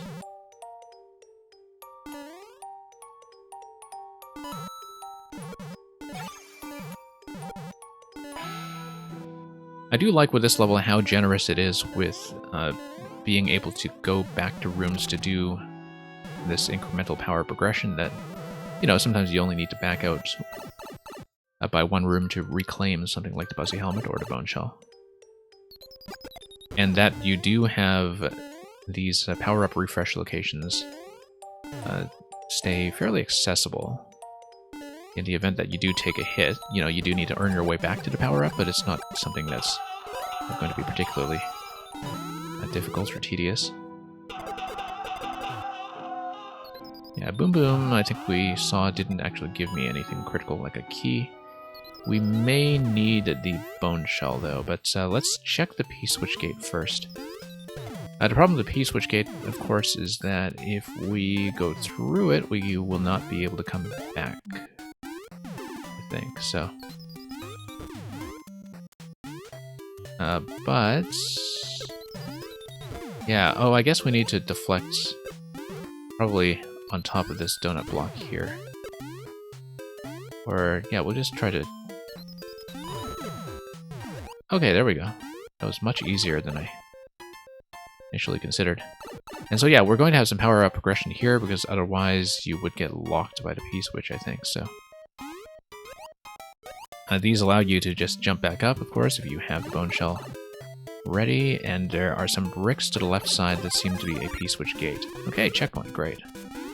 Checkpoint is going to give you power-ups, because this is, after all, a save station.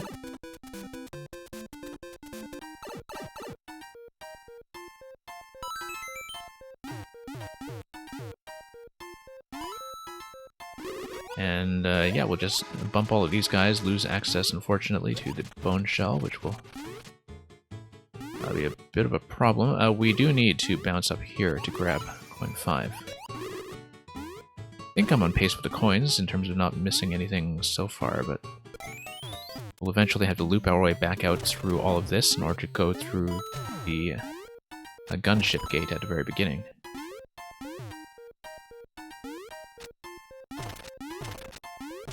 Oh, no, missed that. I was hoping to get that in time, but I think we may need to just pop in here and then pop back down if I can. We'll check this first, of course. But this looks like it's further progressing through the level, so I should in fact go back down. Just to get through that coin gate on the right side. No, that's just more power-up refreshes, so we need to hit the P-Switch here. We'll grab all this stuff. We'll come back for that, of course.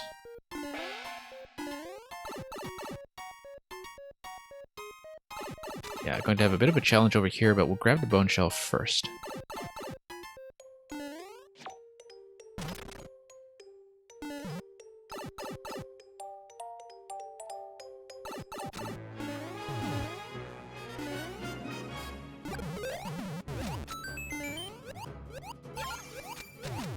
Yeah, in some ways I'm kind of relieved that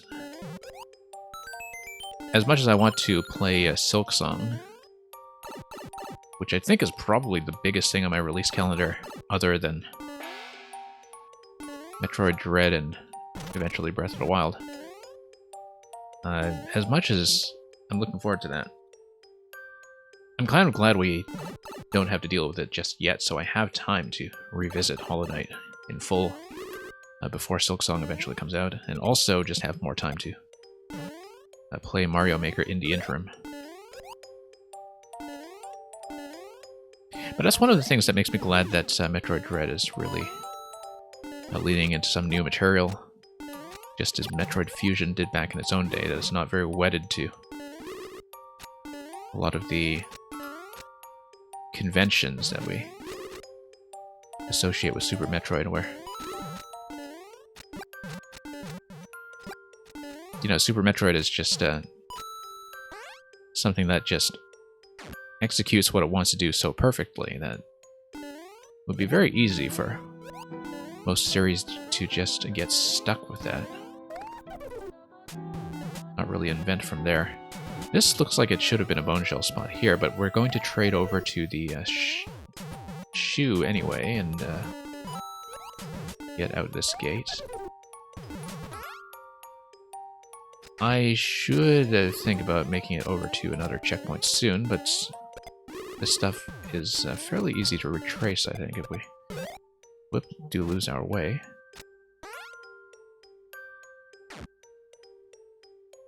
And yeah, Theoremon, in terms of the setup that you're talking about, I'll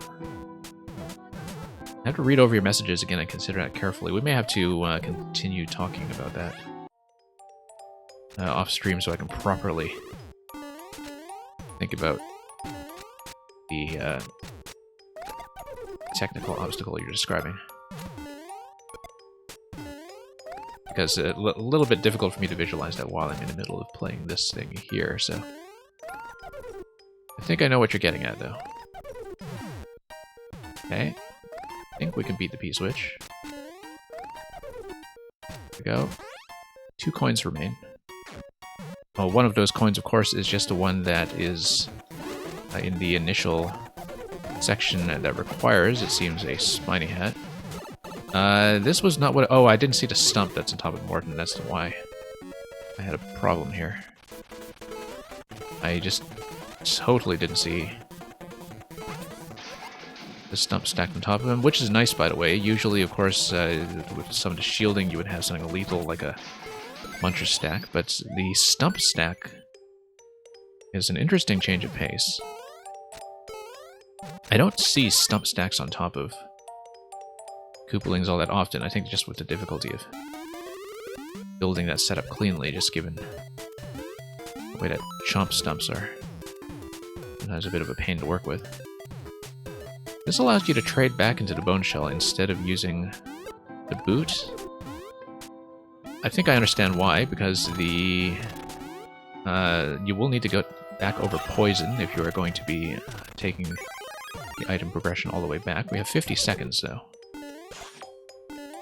I wonder if I can bust through some more of this. No, there's nothing else. Okay. We need to go back through the doors, though, in order to grab the bone shell. And the spiny hat. Was the blooper the mother brain? It looks like it, actually, given that the blooper is in this glassy cage here. And also you do get access to the Goomba shoe here, the stiletto. I think we do need to progress all the way back, except I'm going to lose that. Let's see if we can get back, because I know that we do have access to the bone shell later on, in fact. I just need to... Oh, I do need a bone shell here. Okay, we're going to run out of time. So, yeah, we'll need to do the second half again. I think that given now we know how the progression is going to work, I don't mind redoing that.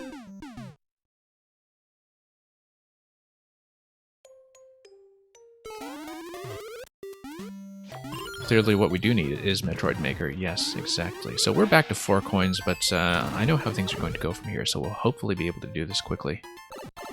And just retrace our steps so we can get the clear.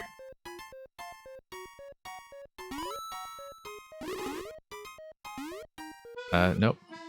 Luckily staying safe here, despite missing these guys constantly. Okay, good. I don't think I needed him for a key or anything, did I? So we'll just cross over here. Bump that bone shell very inconveniently. But that's okay, we'll just refresh through the pipe. Or really just knock out all of these guys here.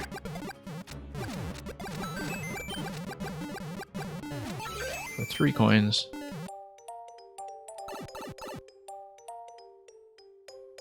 Very efficient to see that all at once.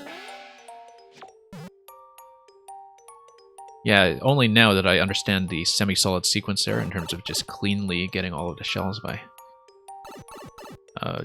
traversing these semi-solids in the tidiest order.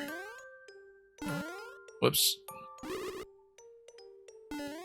Yeah, we know we're going to get the boot soon, but let's keep the bone shell for the time being.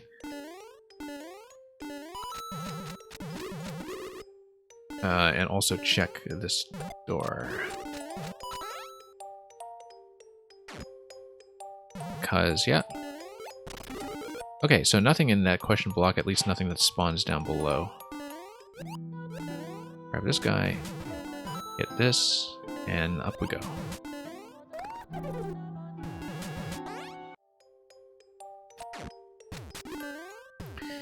Yeah, it's interesting. In terms of the alternate styles, I was actually really hoping that in this game they would have patched in a Link's Awakening style, in fact. Because Link's Awakening has so much overlap with the Mario enemy set anyway, in terms of having things like Chain Chomps already baked in. But then you would have a very different kind of flexibility to power-ups in something that's still a recognizable side-scrolling layout. And so back when we thought that Nintendo was actually going to update this game with maybe some additional styles, I was sort of hoping for Link's Awakening as a bit of an outside bet. Whoops. So yeah, we have to stomp the Chomp. And yeah, so that's why we had to stump earlier, and I was wondering about that stump, was because we had, in fact, managed to kill the Chomp last time. And then now we have all kinds of problems. Yeah, we're gonna die.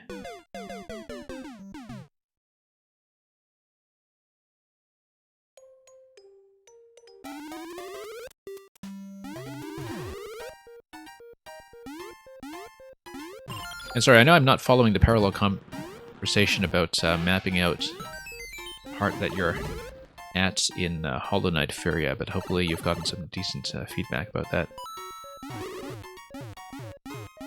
Since it's clear that you still have some of the game left to go. Whoops.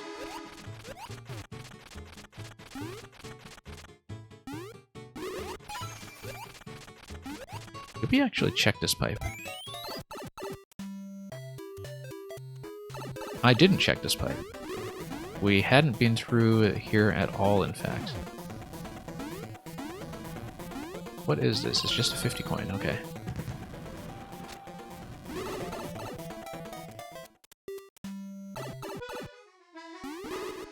Mail, you were saying this is a more creative Ridley fight than everything we had since Super Metroid. Did you not play Samus Returns?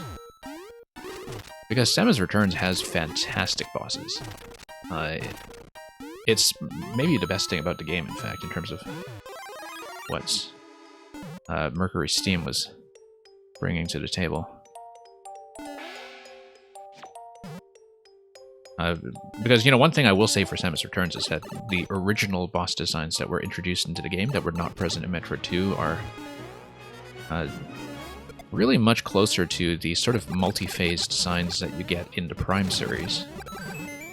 Like, they feel very much like modern multi-phase bosses, in a way that hadn't previously not really been seen in the series.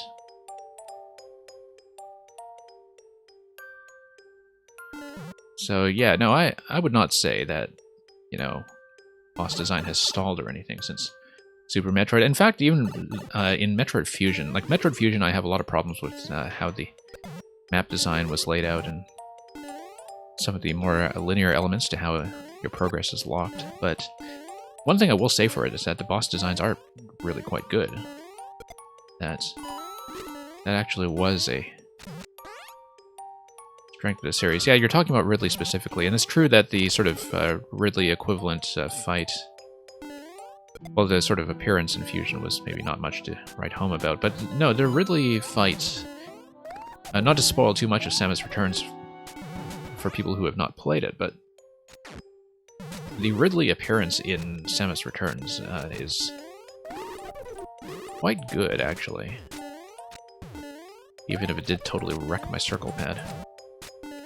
Although everything about Samus Returns wrecked my circle pad, so...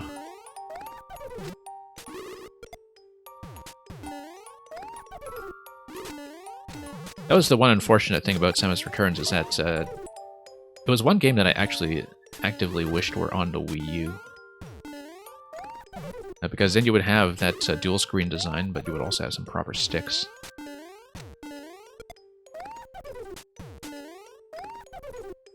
I guess it also depends on whether you count the different Ridley variants as Ridley fights, you know, the Mecha Ridleys and Meta Ridleys and all these other Ridleys.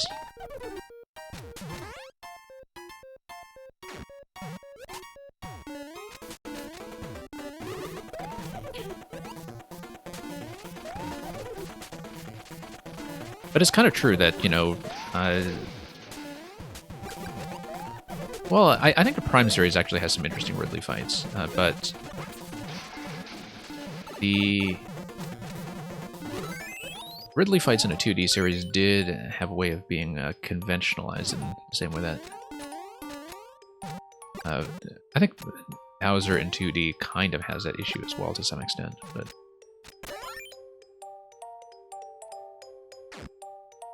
actually, it's funny because 3D Mario Bowser does have a couple of very reliable tropes and patterns as well that are specific to the 3D series. And well, okay, through we go. I needed the bone shell actually to navigate through poison, but we'll have an opportunity to grab a bone shell later, I think, as we descend through here.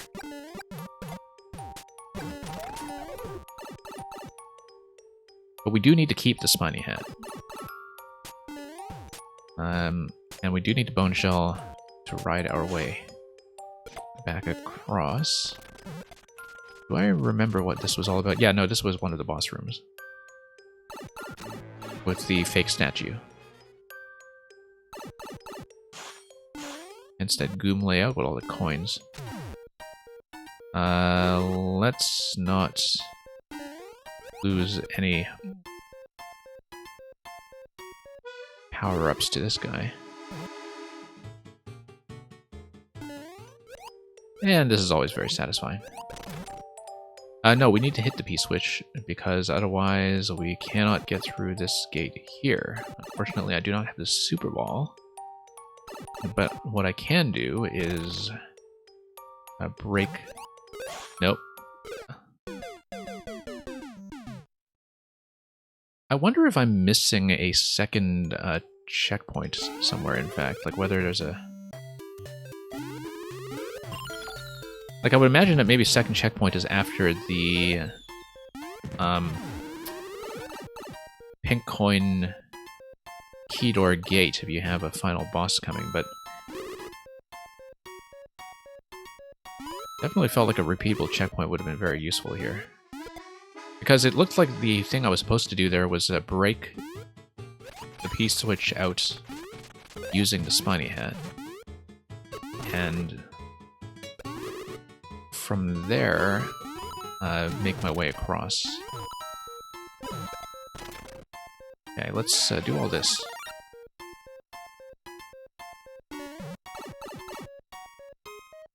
Yeah, I guess I wasn't paying too much attention to how the checkpoint design was going to go, in terms of where a second checkpoint could have been picked up.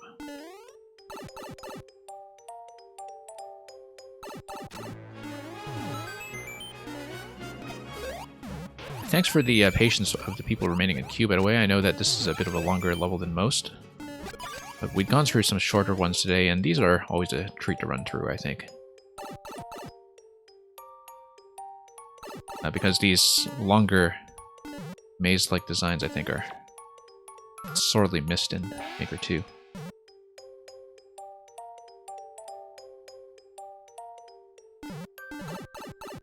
We're overdue with optional bosses in Zelda and Metroid? Yeah, I think that's the case.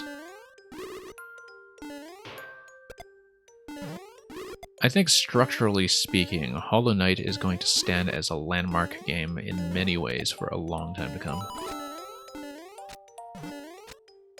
Certainly out of the many Metroid-inspired games I've played, it was the first one since Super Metroid to, I think, really understand how to do non-linearity in terms of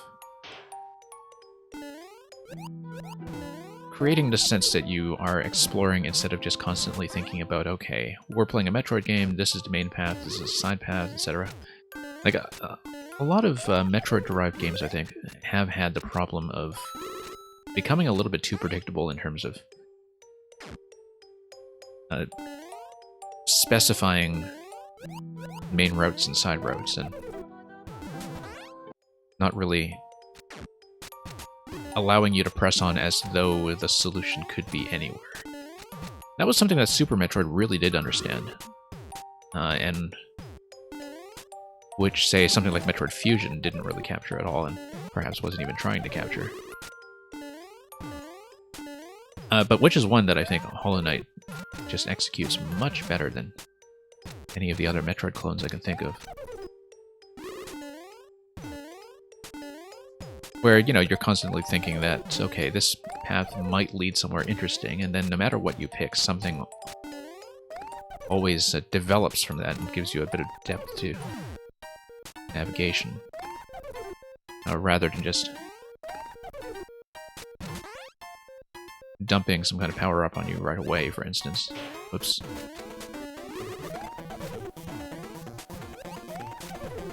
And I feel like that's one element of Metroid that is really difficult to recreate, even from all of the imitations that we see. Yeah, let's lower him.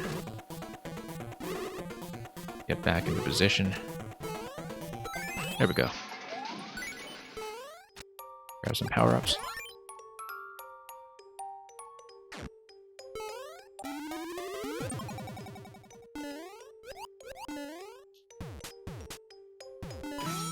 And yeah, Hollow Knight Therimon is a pretty remarkable game, I think. It's really a lesson in map design in its own right. You can learn a lot about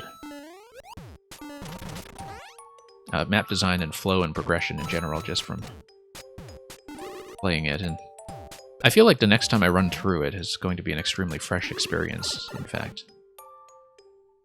Because there are so many alternative possibilities when it comes to flowing through it. Whoops. No, we need a bone shell. And we need a bone shell past Lemmy. Because after Lemmy, that's when I need to take the poison route down below. No, I need the Spiny Hat, though.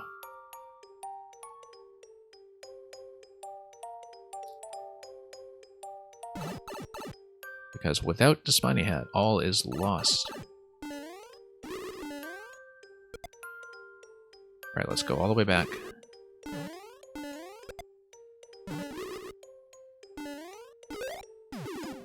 And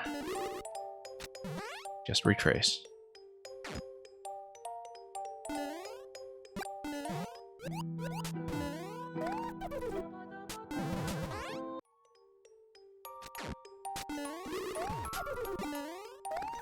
And we are.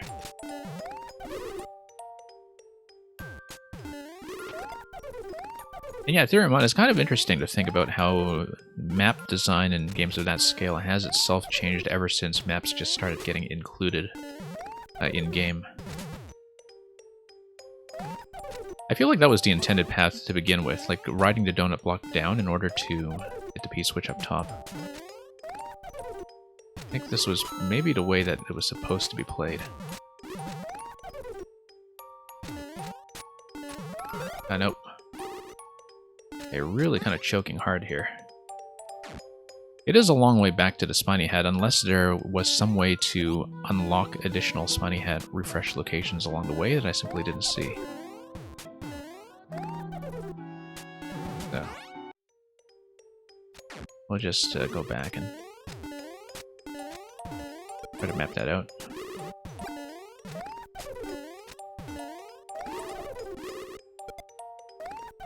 And here we are.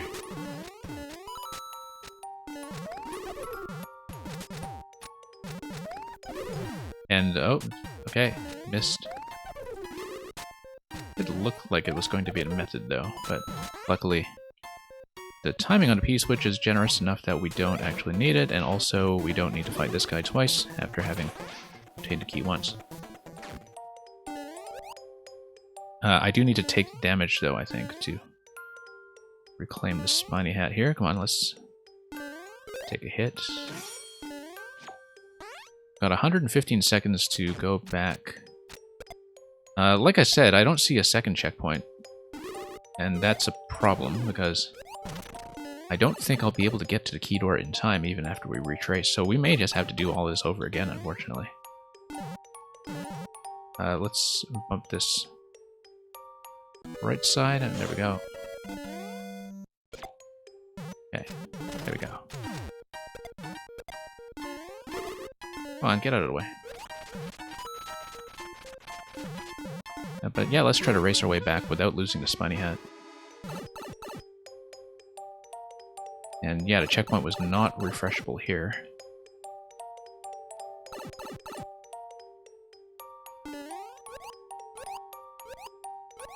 We do need the P-switch here. It's actually a little bit difficult to bounce towards it, unfortunately.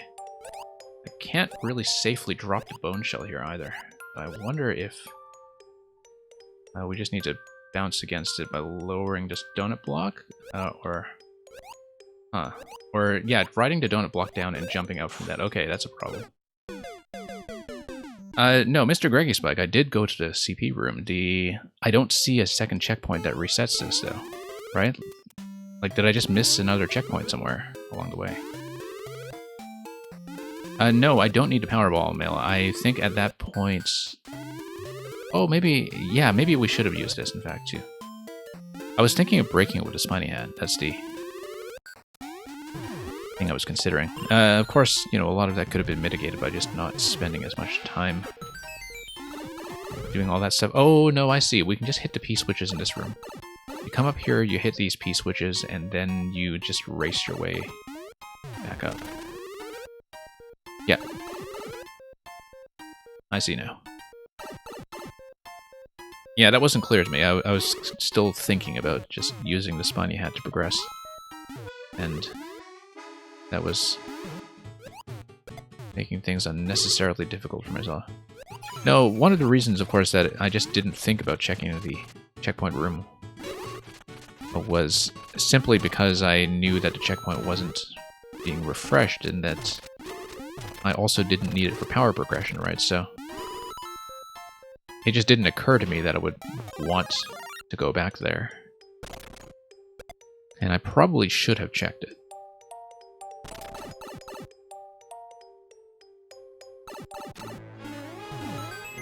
And yeah, Theoremon, this is a good point that it does kind of feel like an escape sequence, although we're not through to the end yet. I would imagine that maybe there was a second checkpoint tucked behind the final boss once we go through the key door in the main world, but we'll see if that's actually the case when we get there. Because the fact that we've only seen one checkpoint so far tells me that we are in for a second checkpoint after the safety coin. That is a nice safety coin location, by the way, just sort of enforcing that with the Spiny Hat, but in a way that's very understandable right from the start. So you know where the safety coin is, but there's also no chance that you're going to get it accidentally until you have done the whole power-up progression that guarantees that the safety coin is going to come last.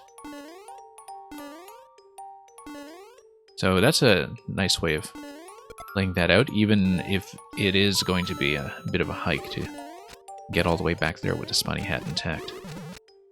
We do need the stiletto here.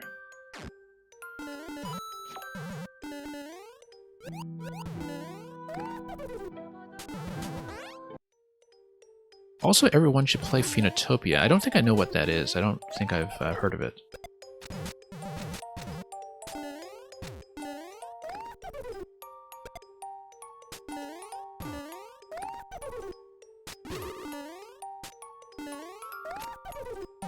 Okay, down we go.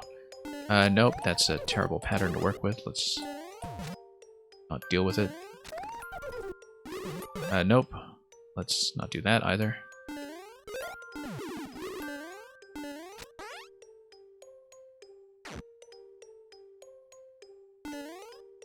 And...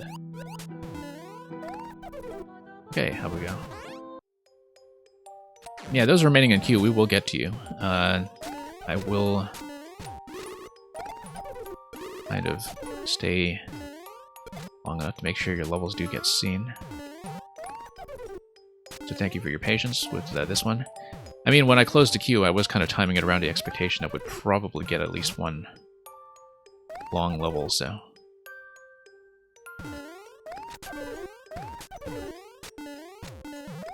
we'll stick with this for the time being, even though we've needed to reset past the midpoint a few times.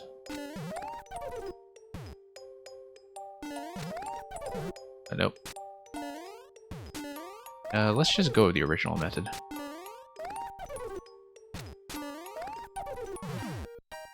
Nope, that's not right. That's going to run into some trouble, I think. Yeah. Okay, let's refresh through a door. And the theory mod, next time I stream, you might have to submit something really incomplete. Yeah, that's fine. We've seen a couple of partial ideas before.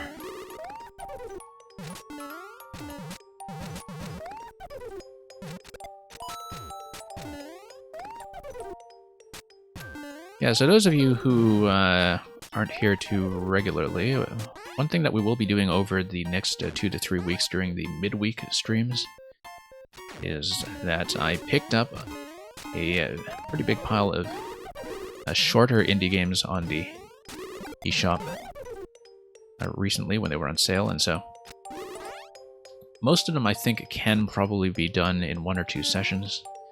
And so I'm just going to be doing a bit of an indie marathon over the next 2 weeks. Viewer levels will still be in the usual time slot on weekends, but we'll be doing some indies in place of the usual Mario Maker content that we tend to do, you know, like the puzzle streams and so on. And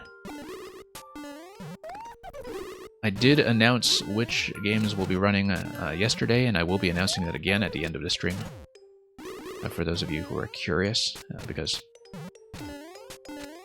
you know, with smaller indie games, of course, I naturally expect a bit of a smaller audience.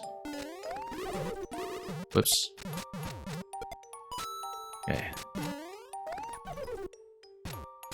100 seconds again. We may have timeout issues just from how many resets I've had here.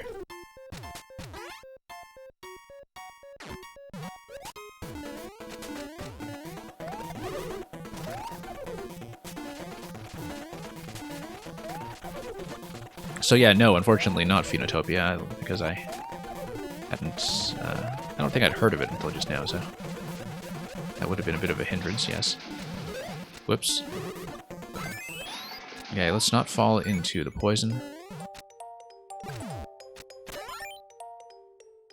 Got about 140 seconds remaining to clean out some of this stuff.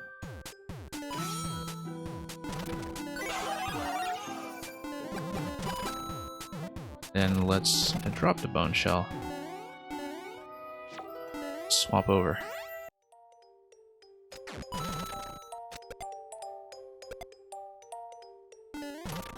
Nope.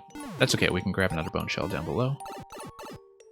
As long as I don't lose the spiny head. Okay.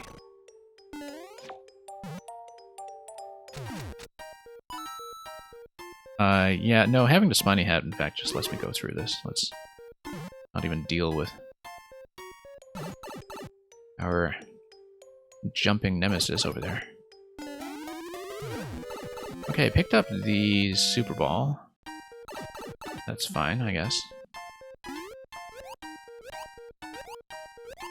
Regardless, we're just going to slip through here. And we'll head back down. And not lose anything.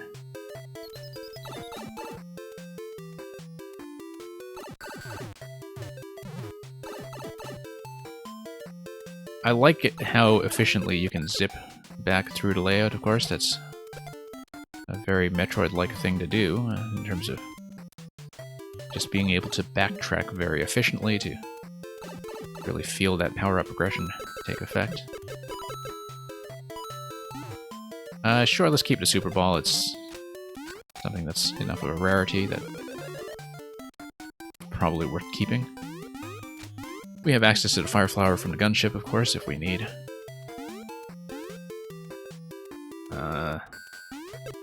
Super Ball, of course, is a bit of a laggy interaction, and so might actually prefer the Fire Flower, but we'll see if we hit checkpoint 2. Oh, we're going to have 2 keys here. Oh, okay, it's basically going to be like Turian, where the bloopers stand in for the Metroids. And we have 40 seconds to get to this checkpoint here, which will be excellent. Still going to stay on Super Ball and Spiny Hat. Then we have the Mother Brain sequence coming right up. Should have taken advantage of invincibility a little bit better here, but as long as we dodge the fire bars, I'm mostly going to be safe. Love the use of the red blocks for this segment, of course. Oh, that's going to be a problem. That's okay, we've got checkpoints. Looks like Roy is going to stand in for Mother Brain this time around.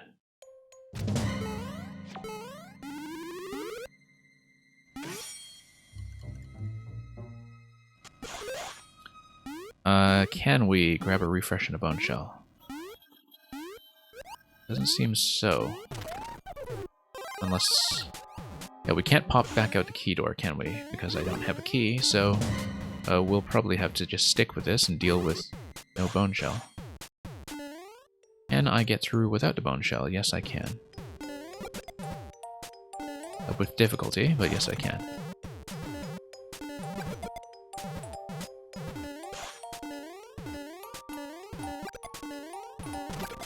Okay. Let's wait for the next rotation here. Whoop. Dangerous. We should, in fact, float up here with the stiletto and then take advantage of the Spiny Hat as a defensive mechanism that will get me through the chop and also eventually get me through here. Let's let him fire, and we'll just fire back and forth until we get bumped like that. I probably could have just gone right through him.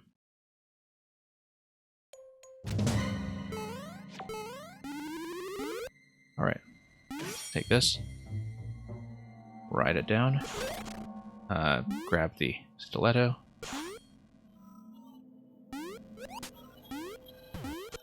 Yeah, Bone Shell is much better for this segment, of course, but if we lose it like that, not much we can do. It is theoretically beatable without the Bone Shell, of course. Probably beatable without the stiletto as well, but with difficulty, as we're about to discover the hard way.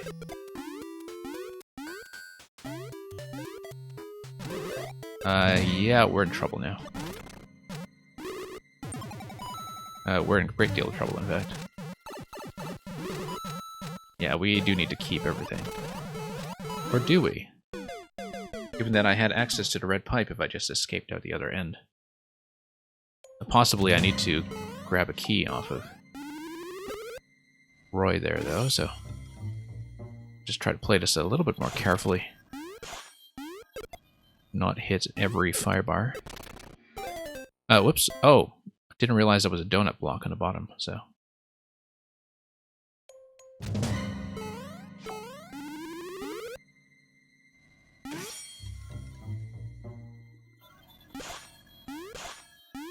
okay.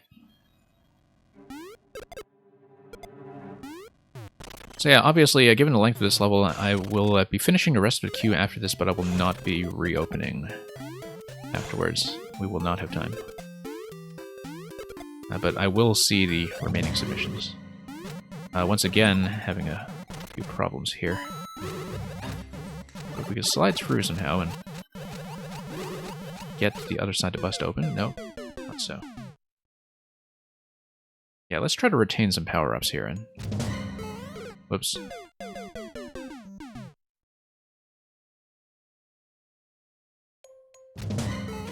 Like I was saying, if for some reason you can't stay, we will still have viewer levels back at this same time slot tomorrow.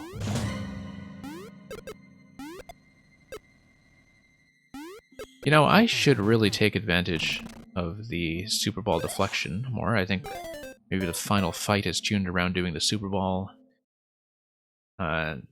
using it as a projectile rather than just trying to bust through the whole thing. Spiny Hat, which is the somewhat unwise method that I've been using here. Alright, let's get through here.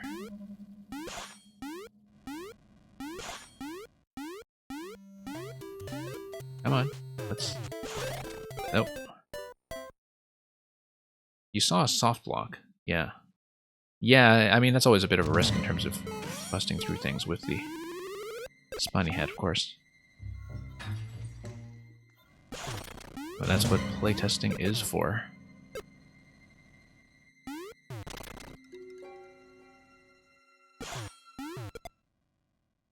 And... hey, let's get through here.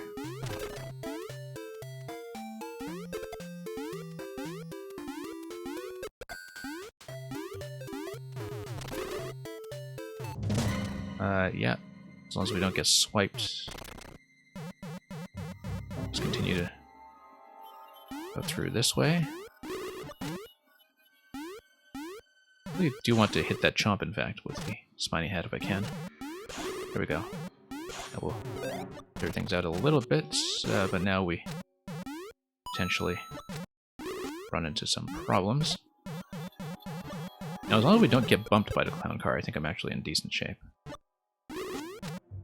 Because I can fire the Super Ball deflection this way fairly safely. And yeah, I'm in a safe position here, so we'll just stay with that and just gradually chip away. What I don't want to have happen is getting bumped by the clown car, so we want to remain in this spot if we can. That's only going to be one hit on Roy, though. We'll probably need to do this a bit more efficiently. But I don't want to release the clown car, because I think that's just going to cause too many issues. This is an interesting use of the Super Ball deflection, though. I haven't seen very many fights tuned around it, the way this is very clearly tuned around it. Okay, now we're in potential trouble, given that we've lost my protection here. Yeah, we're in deep trouble. That may have blown the fight, in fact. Unless we can get through somehow, and we can't, because I need to bust with the Spiny Hat, perhaps, to do that, and we are trapped under the one-way panel now. Okay. Let's try to give it just a... whoops. Decent attempt here. Yeah, Theoremon, I think I did see you mention something about the backwards 1-1.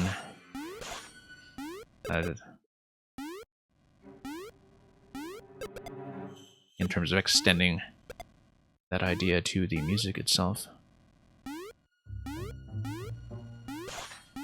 Okay. Nope. Totally didn't expect to get stomped by that guy.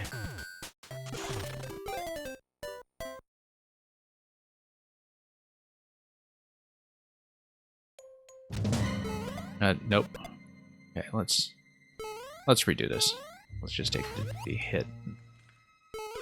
You know what? Maybe I should take Fire Flower. I guess the Super Ball does give me a pretty decent deflection there, but I feel like Fire Flower might actually be a better choice.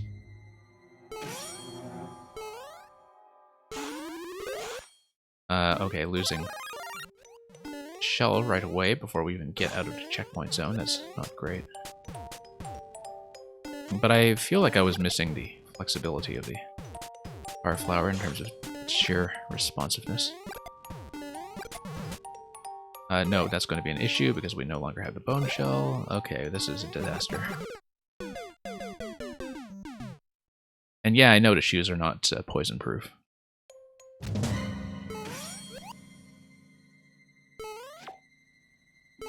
And it's just one of those things that becomes a bad habit, I think, after you play something like this for a while. becoming a little bit incautious.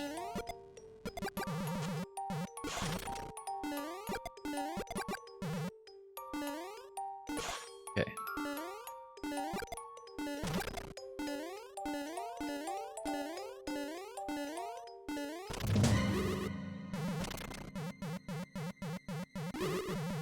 Okay. It's fine. No, that was a bad idea. I was trying to release out of that crouch a little bit sooner. And, nope. Let's just take the hit.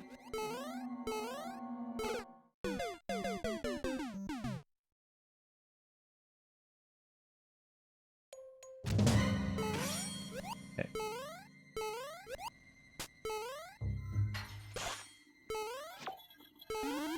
And let's go Fire Flower again. I like that we have a choice. I think the Bone Shell is going to be consistently optimal here, but...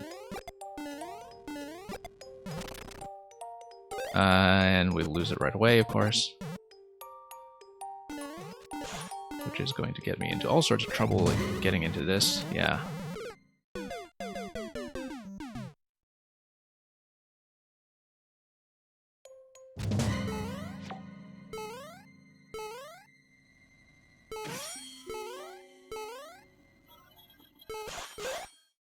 Yeah. Let's stop losing stuff like the Bone Shell. Yeah, let's just take the death here. I do want to take my preferred loadout just to get things moving.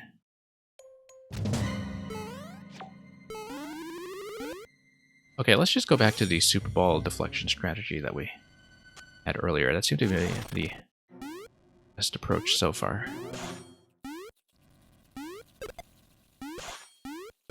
So, and once again, nearly getting stomped by the stiletto down below. Let's just stall this.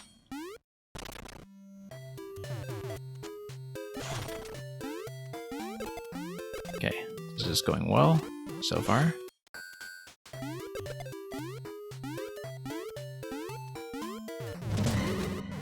Out, there we go.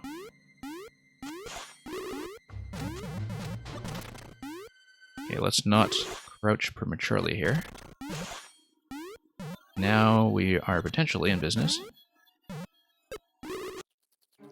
Nope. Alright. Now we're in trouble. And now I'm dead.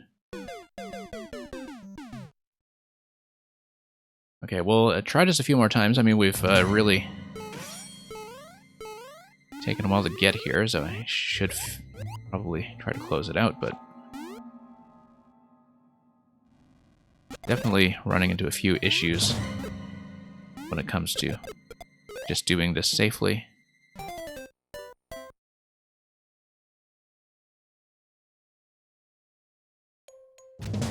Let me check the current state of the queue just to see who's remaining. Yeah, thanks so much for waiting, those of you who are still there. Like I said, if you manage to stay, we will get to you.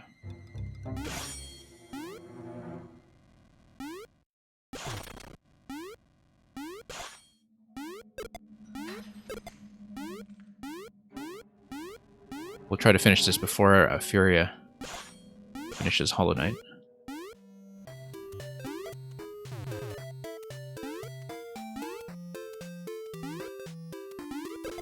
Nope. Oh, wow. That was spectacularly flubbed.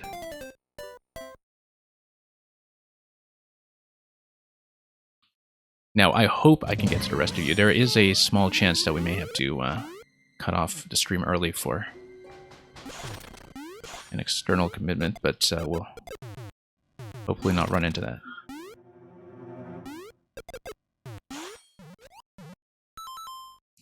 Now, give me one moment, please. I do need to check something off stream. Yeah, we'll actually have to continue at another point.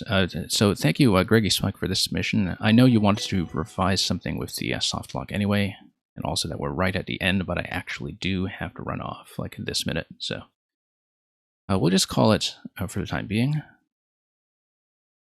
we'll just mark that as a loss for now. Adam and Mail64 will hopefully be able to see you back either tomorrow or next week. So, yeah, this is one of the only times we've ever had to cut off for this, but that's what happens when I've spent an hour on that level. So, final announcements. I am going to send you folks off on a raid in just a moment. View with Levels will be back tomorrow, of course. And we also have the indie feature coming over the weekday streams over the next 2 weeks that I was talking about, and I did in fact have the lineup prepared for that. So this is what we'll be looking at going into the next 2 weeks or so. I'm going to be trying to finish them over the course of 1 or 2 sittings apiece, because they're all fairly short from what I know. And in the meantime, we will send you off to somebody else who can pick up your codes and give you folks a proper playthrough. So, yeah, I know I was a little behind on catching up on some of the chat earlier, but we'll pick up where we left off, of course, and some of the conversation can continue as necessary on the Discord. So, in the meantime, thank you very much for watching. We'll send you on in just a moment. Have a good night, or a good morning, wherever you are, and sorry once again for the interruption at the very end, but we'll try to keep up our queue clearing commitment from this point on. I'll just leave the current codes in queue, perhaps, going into tomorrow's stream in case any of you come in at the very beginning. So, with all of that out of the way, all of you take care and fare thee well.